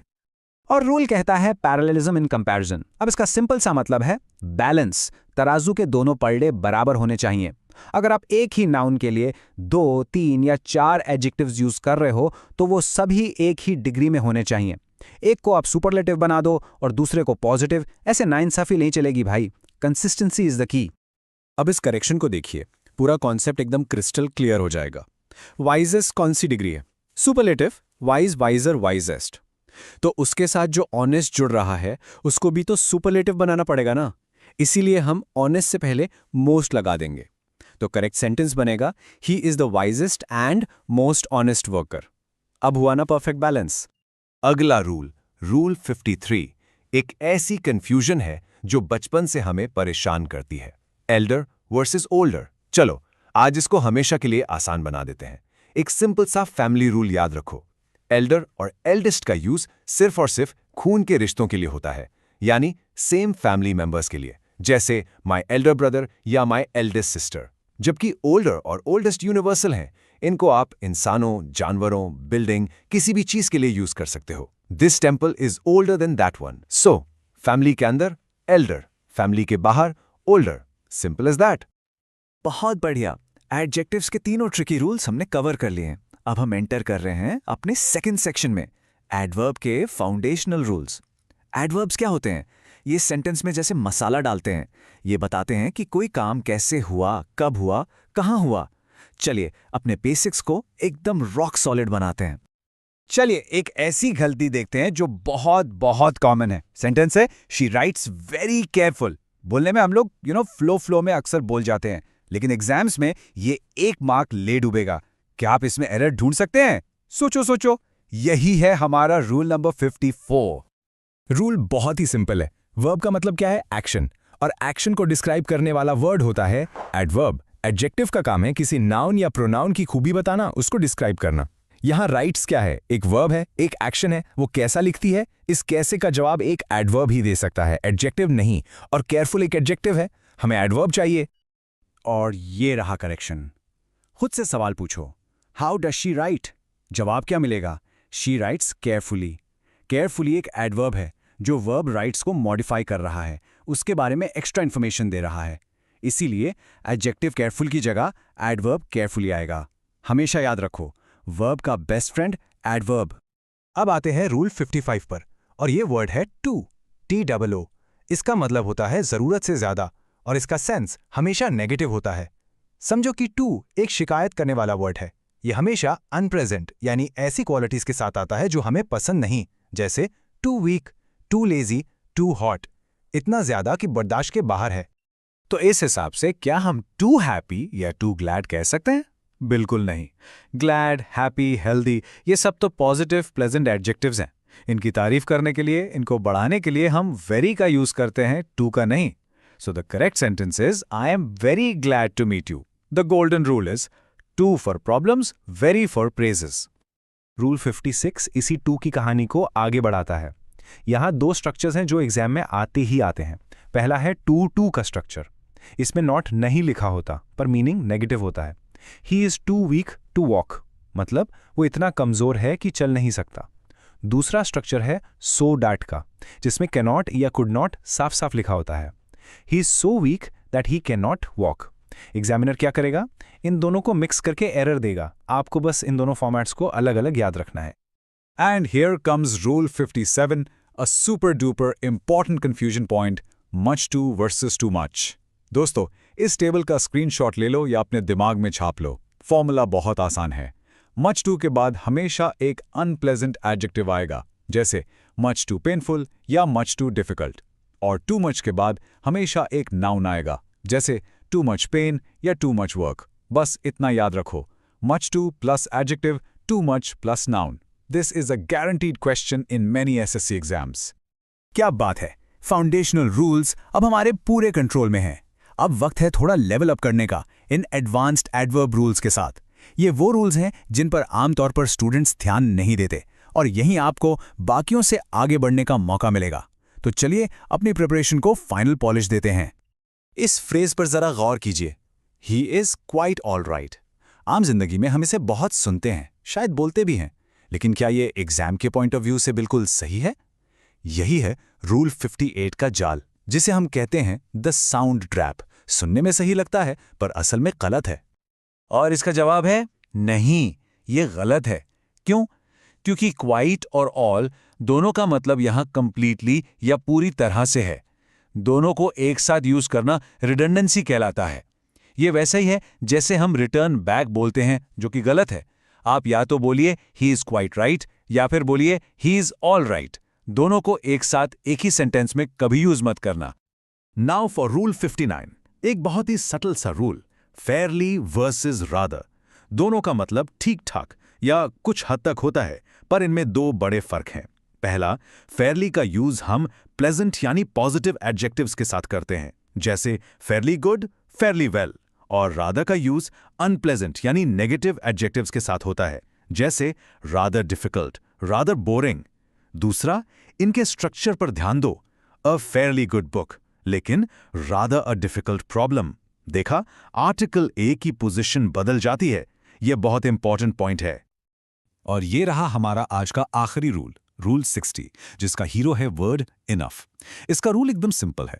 जब भी इनफ किसी एडजेक्टिव या एडवर्ब के बारे में बताएगा, तो वो एडजेक्टिव या एडवर्ब हमेशा अपनी पॉजिटिव डिग्री में होगा, और इनफ उसके बाद आएगा, पहले नहीं। सेंटेंस में ग्रेटर कंपैरेटिव डिग्री है, इसलिए गलत है। सही होगा he is great enough. Remember the formula, positive degree plus enough. जैसे smart enough, tall enough, fast enough. कभी भी स्मार्टर इनफ या टॉलेस्ट इनफ नहीं बोलना। बेहतरीन, हमने 10 के 10 रूल्स को पूरे डिटेल में समझ लिया है। अब टाइम है एक रैपिड फायर रिवीजन का, ताकि ये सारी चीजें आपके दिमाग में हमेशा के लिए लॉक हो जाएं। बिल्कुल फोकस के साथ चलिए एक बार सारे रूल्स को रिवाइज करते हैं। रेडी हो? Let's go. Rule 51, absolute adjectives की कोई डिग्री नहीं होती। रूल 52, एडजेक्टिव्स में बैलेंस रखो, डिग्री हमेशा सेम होनी चाहिए। रूल 53, फैमिली के लिए एल्डर, बाकी सब के लिए older. Rule 54, verb to describe करने के लिए एडवर्ब यूज करो। रूल 55, टू नेगेटिव चीजों के लिए, वेरी पॉजिटिव चीजों के लिए। रूल 56, टू और सो दैट को आपस में मिक्स मत करो। रूल 57, मच टू के साथ एडजेक्टिव, टू मच के साथ नाउन। रूल 58, क्वाइट और ऑल एक साथ कभी नहीं आते। रूल 59, अच्छी चीजों के लिए फेयरली, बुरी चीजों के लिए राधा। एंड रूल 60, हमेशा पॉजिटिव डिग्री के बाद ही इनफ आएगा। तो ये थे आज के 10 गोल्डन रूल्स। दोस्तों, इन रूल्स को सिर्फ सुन लेना काफी नहीं है, इन पर असली मास्टरी प्रैक्टिस से ही आएगी। आज ही प्रीवियस ईयर पेपर्स उठाओ और इन रूल्स पर बेस्ड क्वेश्चन सॉल्व करो। और हाँ, मुझे कमेंट्स में जरूर बताना कि इन 10 रूल्स में से आपको सबसे ट्रिकी कौन सा लगा, जिसे आप सबसे पहले प्रैक्टिस करने वाले हैं। हेलो स्टूडेंट्स, वेलकम है आपका। चलिए हमारी 100 गोल्डन रूल्स ऑफ इंग्लिश की सीरीज को आगे बढ़ाते हैं और आज मास्टर करेंगे रूल 61 से 70, स्पेशली आपके एसएससी एग्जाम्स के लिए। ये है हमारा आज का रोड मैप। हम इन रूल्स को लॉजिकली ग्रुप करके पढ़ेंगे ताकि आपको कॉन्सेप्ट्स बिल्कुल क्रिस्टल क्लियर हो जाएं। Okay, let's dive into this. हम शुरू करेंगे कुछ फंडामेंटल रूल्स से जो नेगेटिव्स और टेंसेस से रिलेटेड हैं। ये एग्जाम में बहुत कॉमन होते हैं।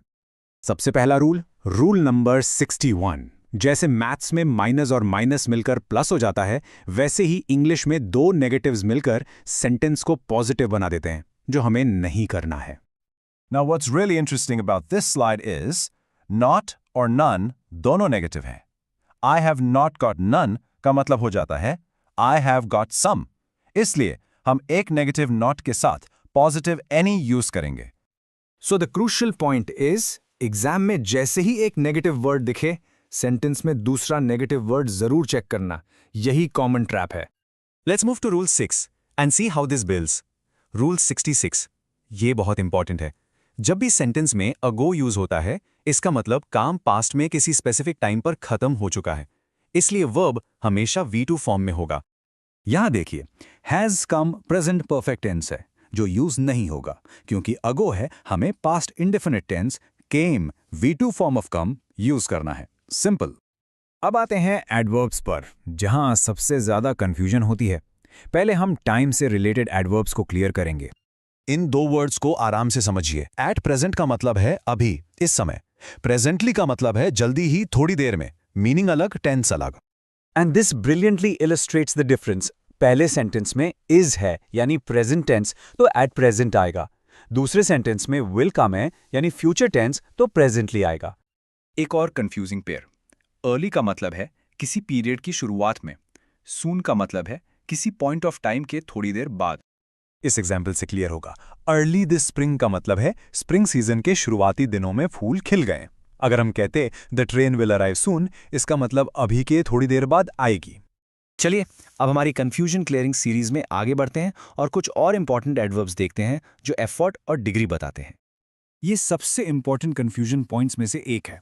हार्ड का मतलब मेहनत से, हार्डली का मतलब मुश्किल से या ना के बराबर, और हार्ड एक एडजेक्टिव भी है जिसका मतलब है टफ।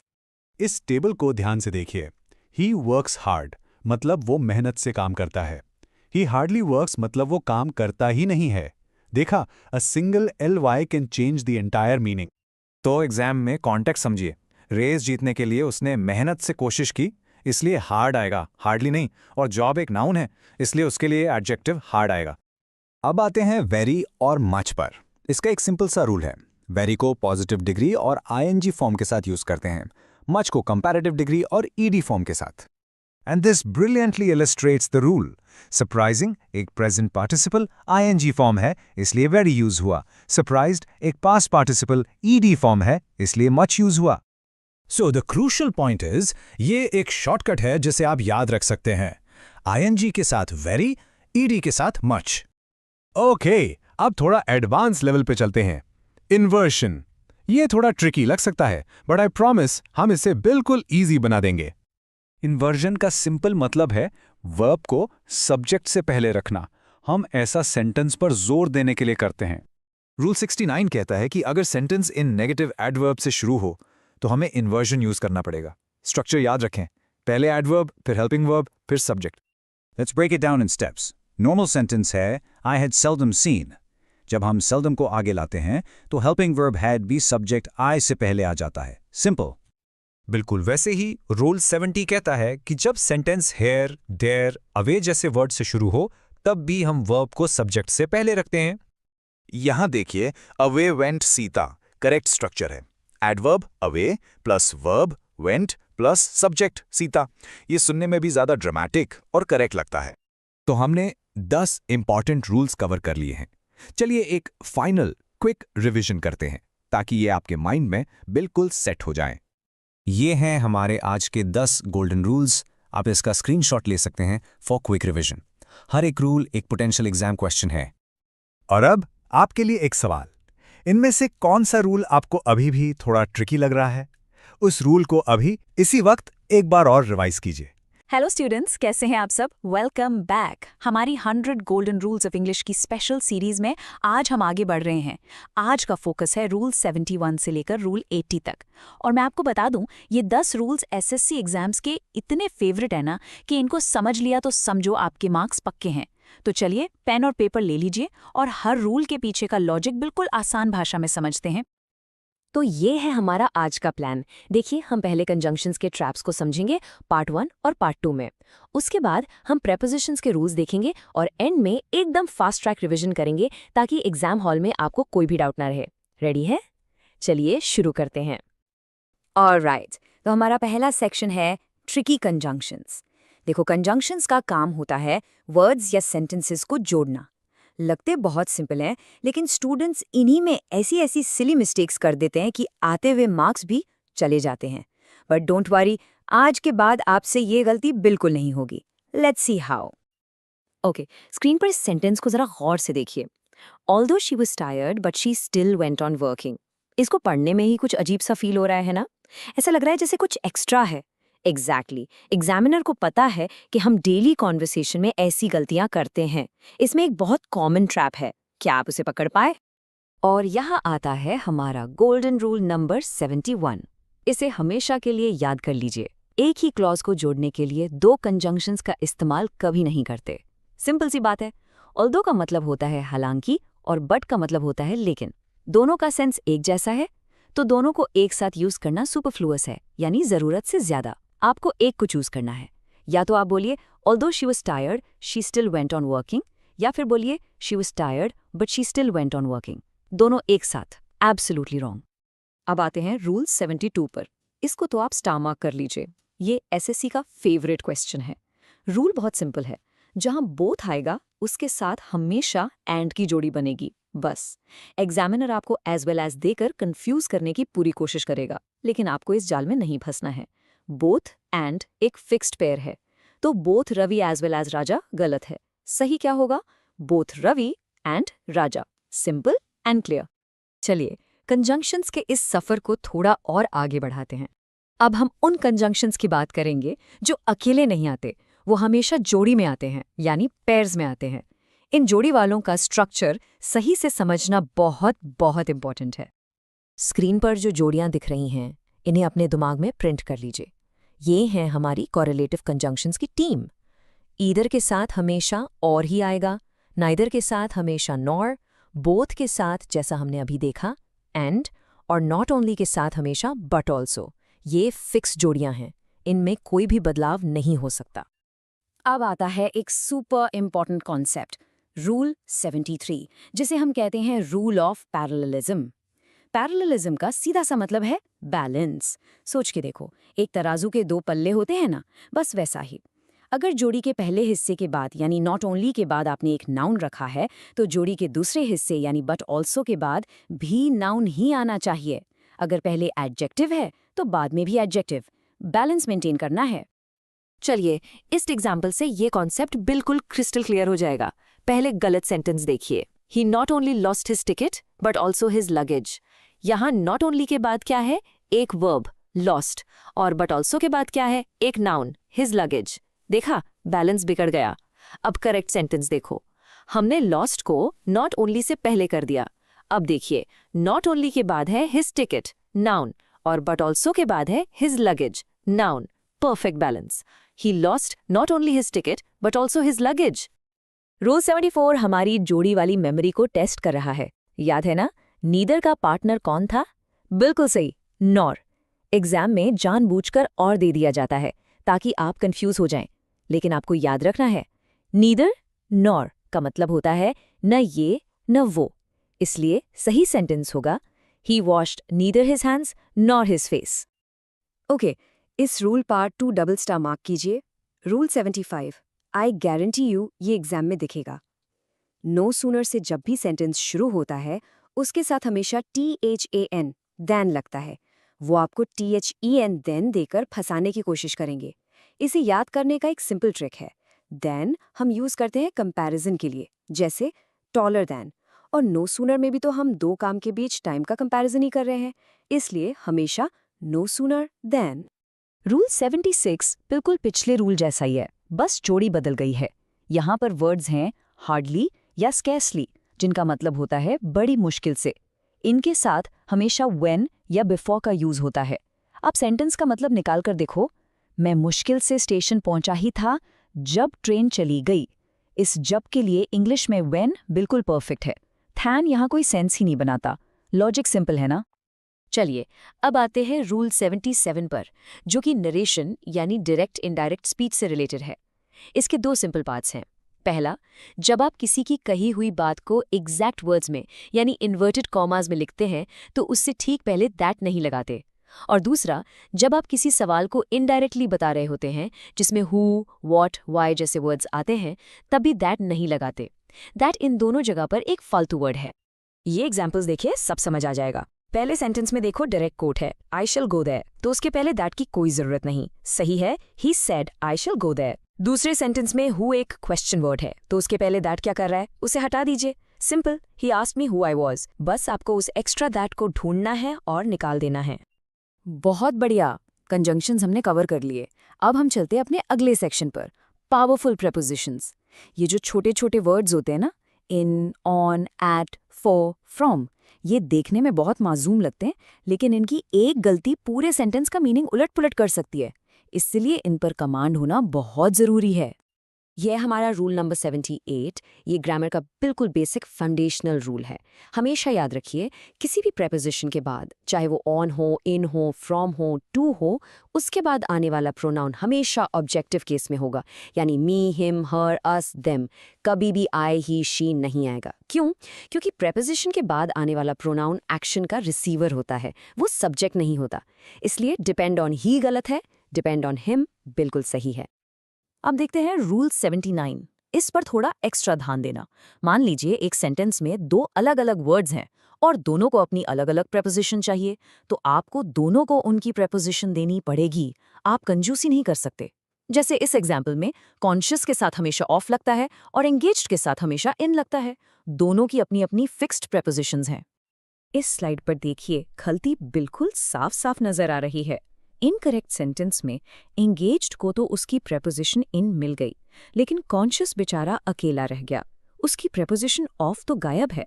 आप करेक्ट सेंटेंस देखिए, हमने दोनों को उनका हक दिया है, conscious of and engaged in.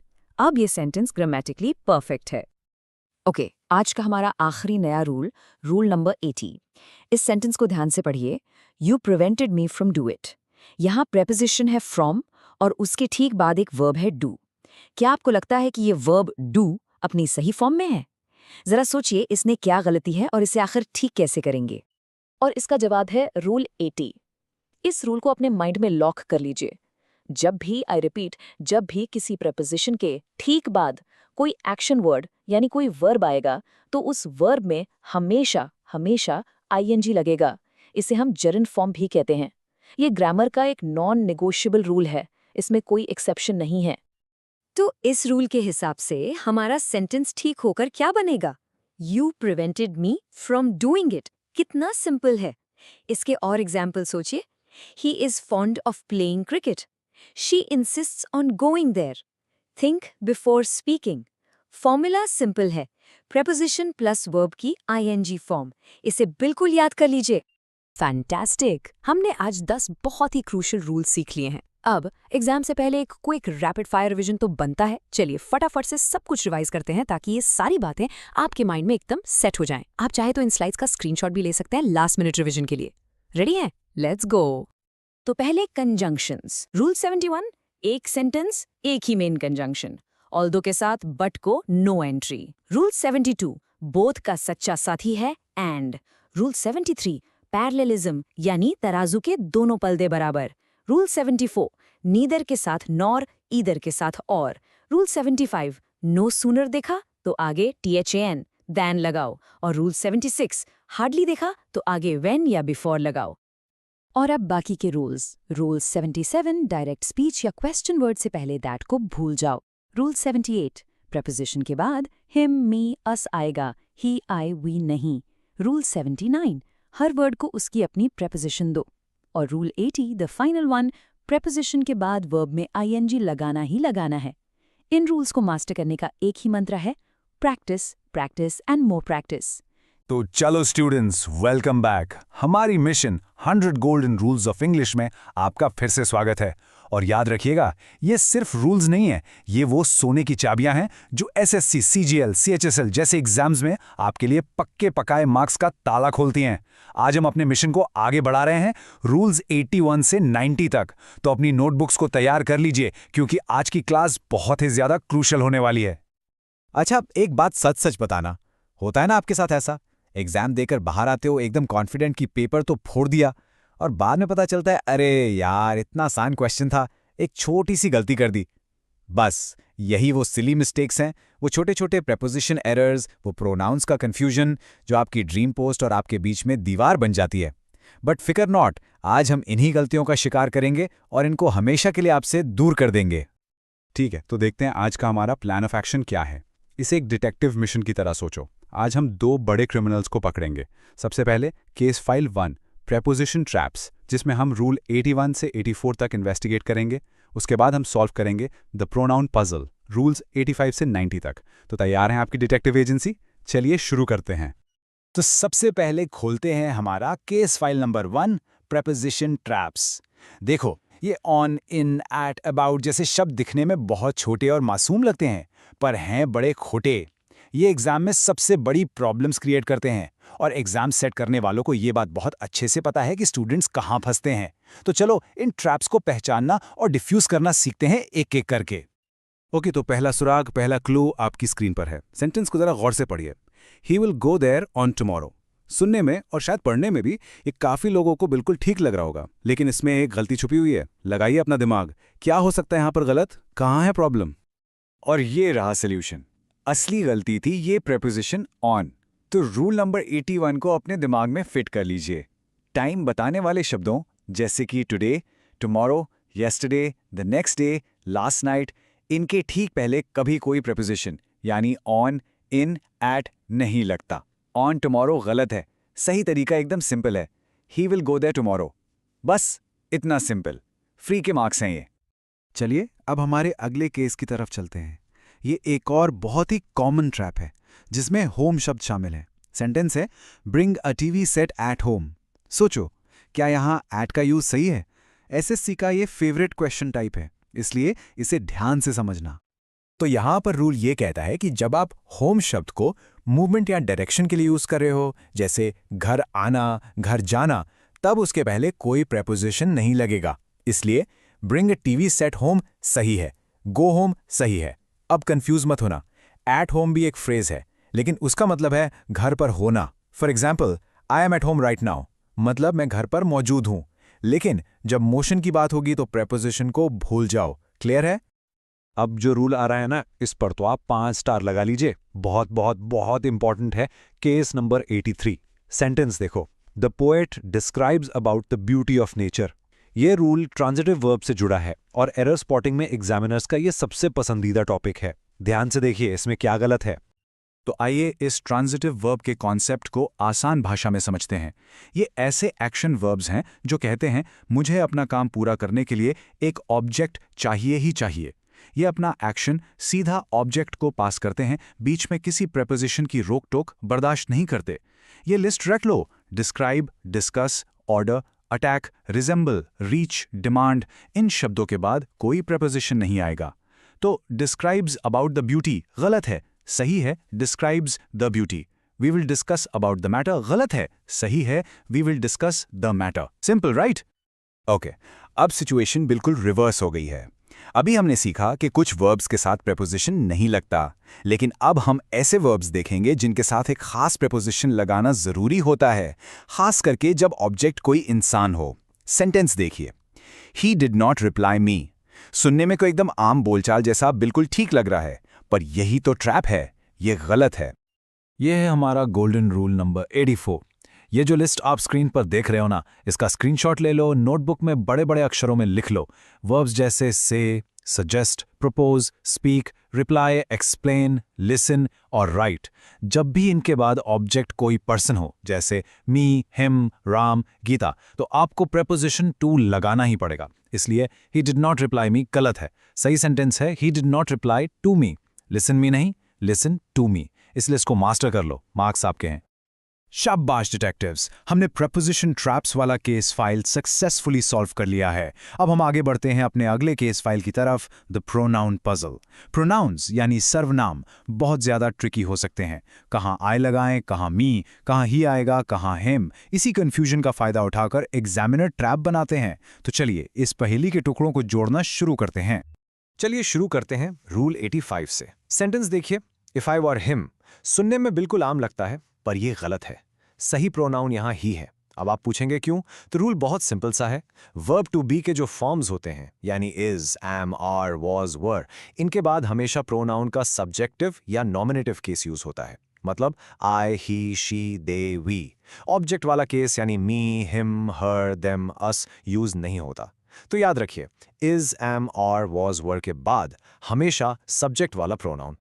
और अब देखिए रूल नंबर 86, जो पिछले रूल का अजीब सा उल्टा भाई है। यहाँ let you and I do it में आई गलत है और मी सही है। इसका क्या रीजन है? रूल कहता है कि किसी भी वर्ब जैसे यहाँ लेट है या किसी प्रेपोजिशन जैसे फॉर, बिटवीन, आफ्टर के बाद जो प्रोनाउन आएगा वो हमेशा ऑब्जेक्टिव केस में होगा।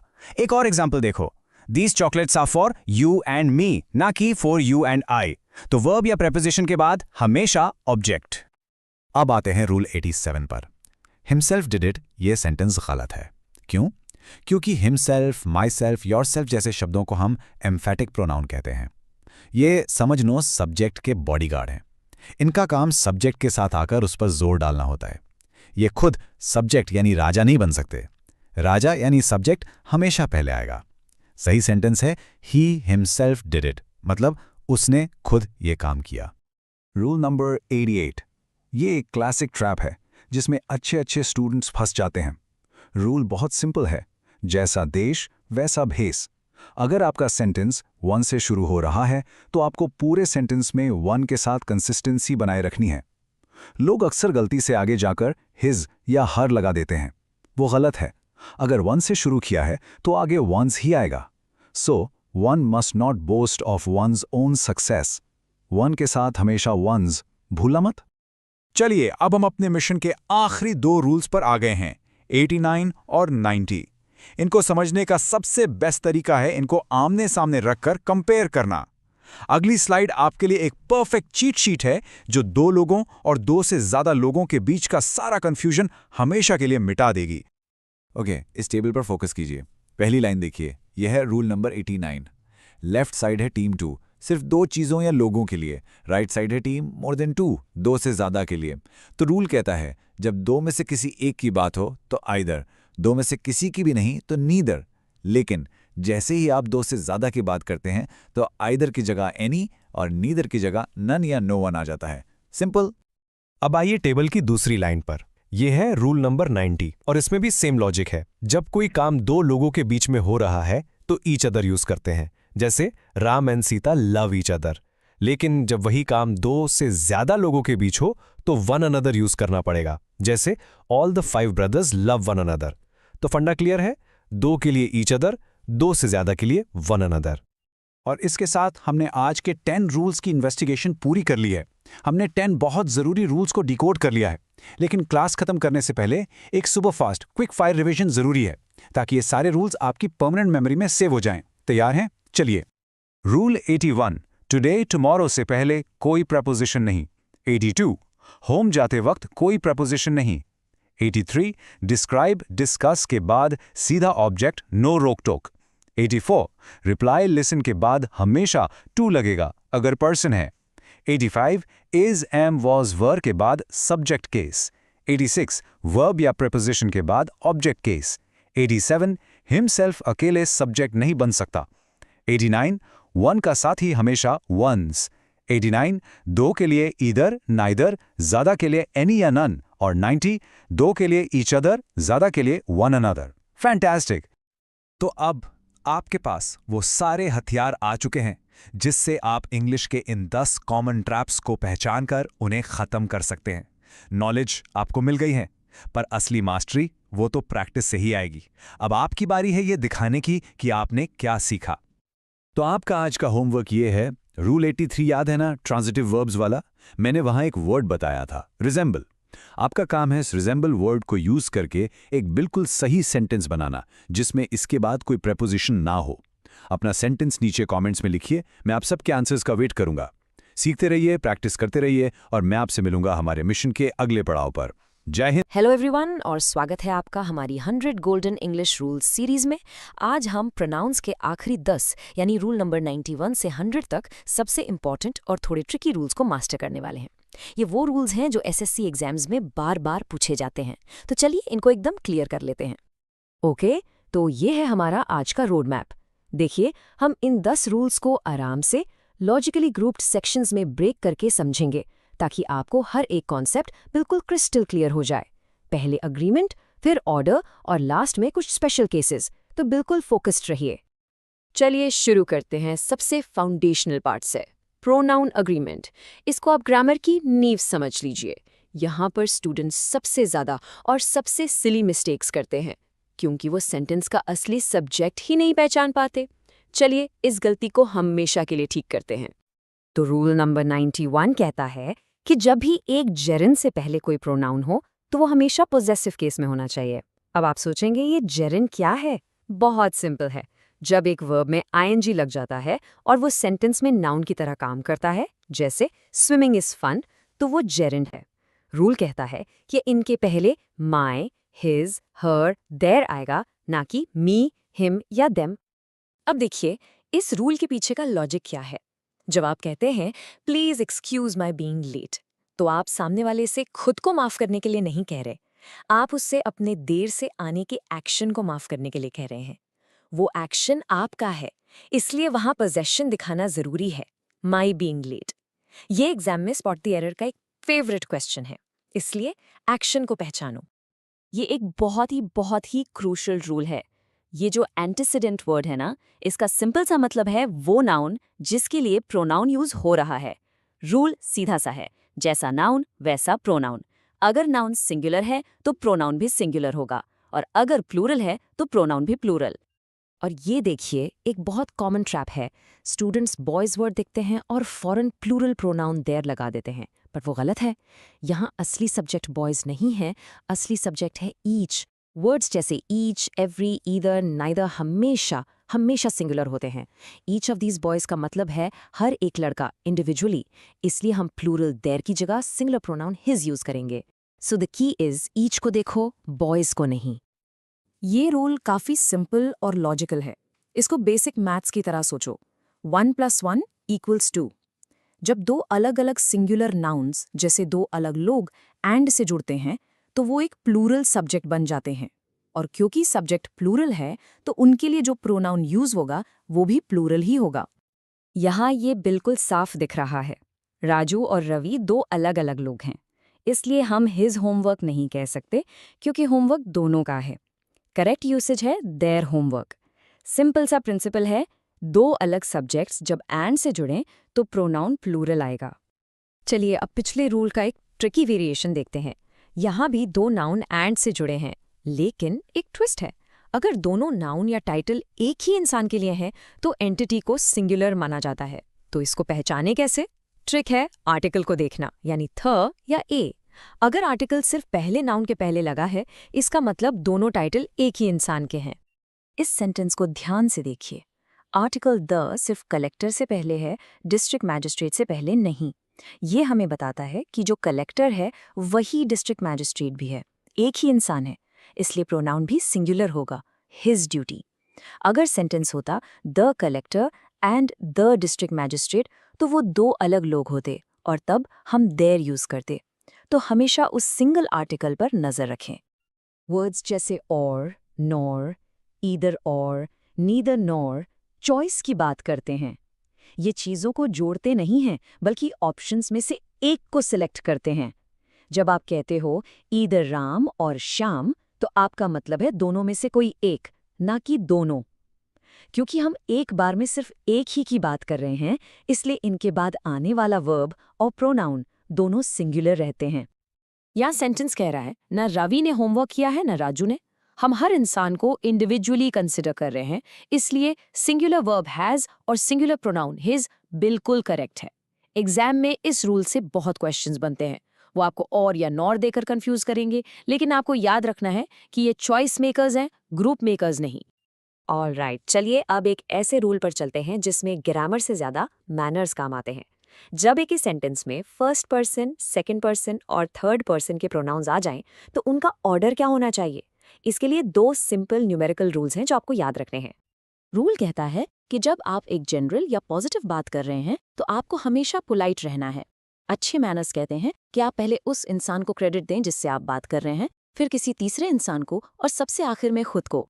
इससे ऑर्डर बनता है सेकंड पर्सन यू, फिर थर्ड पर्सन ही शी और आखिर में फर्स्ट पर्सन आई। इसको याद रखने का सबसे आसान तरीका है नंबर 2, 3, 1। देखा आपने फर्क? आई, यू एंड ही बोलने में थोड़ा सा एरोगेंट लगता है, जैसे आप खुद को सबसे आगे रख रहे हैं। सही और पोलाइट ऑर्डर है यू, ही एंड आई। बस नंबर याद कर लीजिए 2, 3, 1 पॉजिटिव सिचुएशंस के लिए। एक इंटरेस्टिंग बात, जब आप कोई गलती मान रहे होते हैं तो ऑर्डर उल्टा हो जाता है 1, 2, 3, जैसे कि I, you and he are guilty. लेकिन पॉजिटिव काम के लिए हमेशा 2, 3, 1। लेकिन ये ऑर्डर तब बदल जाता है जब सारे प्रोनाउंस प्लूरल हों। उस केस में हम 1, 2, 3 का ऑर्डर यूज करते हैं। हम शुरू करते हैं फर्स्ट पर्सन प्लूरल वी से, फिर सेकंड पर्सन प्लूरल यू और आखिरी में थर्ड पर्सन प्लूरल दे। इसके पीछे का लॉजिक ये है कि जब हम ग्रुप्स की बात करते हैं तो हम अपने ग्रुप या टीम को यानी वी को पहले रिप्रेजेंट करते हैं। इस एग्जाम्पल में क्योंकि सारे प्रोनाउंस प्लूरल हैं, करेक्ट सेंटेंस है we, you and they must work together. तो रूल बहुत सिंपल हो गया याद रखने के लिए। सिंगुलर प्रोनाउंस के लिए 2, 3, 1 और प्लूरल प्रोनाउंस के लिए 1, 2, 3। बस इतना ही आपको एग्जाम में इसे आराम से सही करने के लिए जानना है। ओके, चलिए अब हम अपने आखिरी सेक्शन में चलते हैं। ये कुछ ऐसे स्पेशल केसेस हैं जिनमें अक्सर कंफ्यूजन होता है, लेकिन अगर आपने इनको मास्टर कर लिया तो आपको एक रियल एज मिलेगी। इनको आप टाई ब्रेकर्स समझ सकते हैं। चलिए अब हु वर्सेस हुम के क्लासिक कंफ्यूजन को सॉल्व करते हैं। एक सिंपल सी टिप है, उस क्लॉज में वर्ब को ढूंढिए और उससे सवाल पूछिए। अगर आंसर ही, शी या दे जैसा सब्जेक्टिव प्रोनाउन हो सकता है तो हु यूज कीजिए, और अगर आंसर हिम, हर या देम जैसा ऑब्जेक्टिव प्रोनाउन हो सकता है तो हुम यूज कीजिए। सिंपल। रूल नंबर 99 एक स्पेसिफिक रूल है।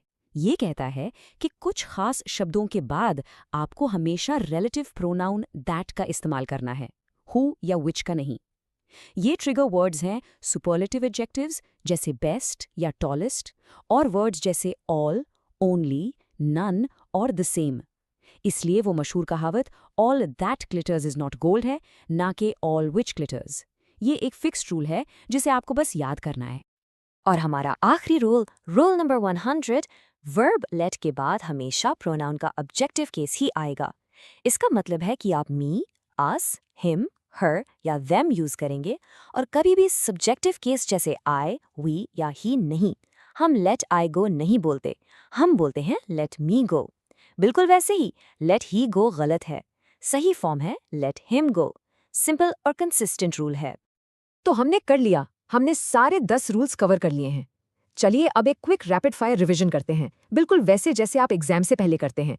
स्क्रीन पर ध्यान दीजिए और इन की आइडियाज को मेरे साथ रिपीट करने की कोशिश कीजिए। यह स्लाइड हमारे सारे की टेकअवेज को समराइज करती है। एक बार और इनको गो थ्रू करते हैं। जेरेंड से पहले पोजेसिव, ईच के साथ सिंगुलर प्रोनाउन, 2 नाउन एंड के साथ प्लूरल प्रोनाउन, लेकिन एक इंसान 2 टाइटल के साथ सिंगुलर प्रोनाउन, और नॉर हमेशा सिंगुलर। सिंगुलर प्रोनाउंस का ऑर्डर है 2, 3, 1, प्लूरल का 1, 2, 3। हु सब्जेक्ट के लिए, हुम ऑब्जेक्ट के लिए, ऑल जैसे शब्दों के बाद दैट और लेट के बाद हमेशा ऑब्जेक्टिव केस। चलिए इसका एक स्क्रीनशॉट ले लीजिए, ये आपके फाइनल रिवीजन के लिए एकदम परफेक्ट है। तो ये थे प्रोनाउंस के 10 गोल्डन रूल्स। अब आपकी बारी। मैंने आपको रूल नंबर 91 सबसे पहले सिखाया था। उसी रूल को अप्लाई करके इस क्वेश्चन का आंसर दीजिए जो आपकी स्क्रीन पर है। अपना आंसर कमेंट्स में लिखिए और साथ में रूल नंबर भी मेंशन करिएगा ताकि मुझे पता चले कि आपको कॉन्सेप्ट समझ आ गया है। Keep learning.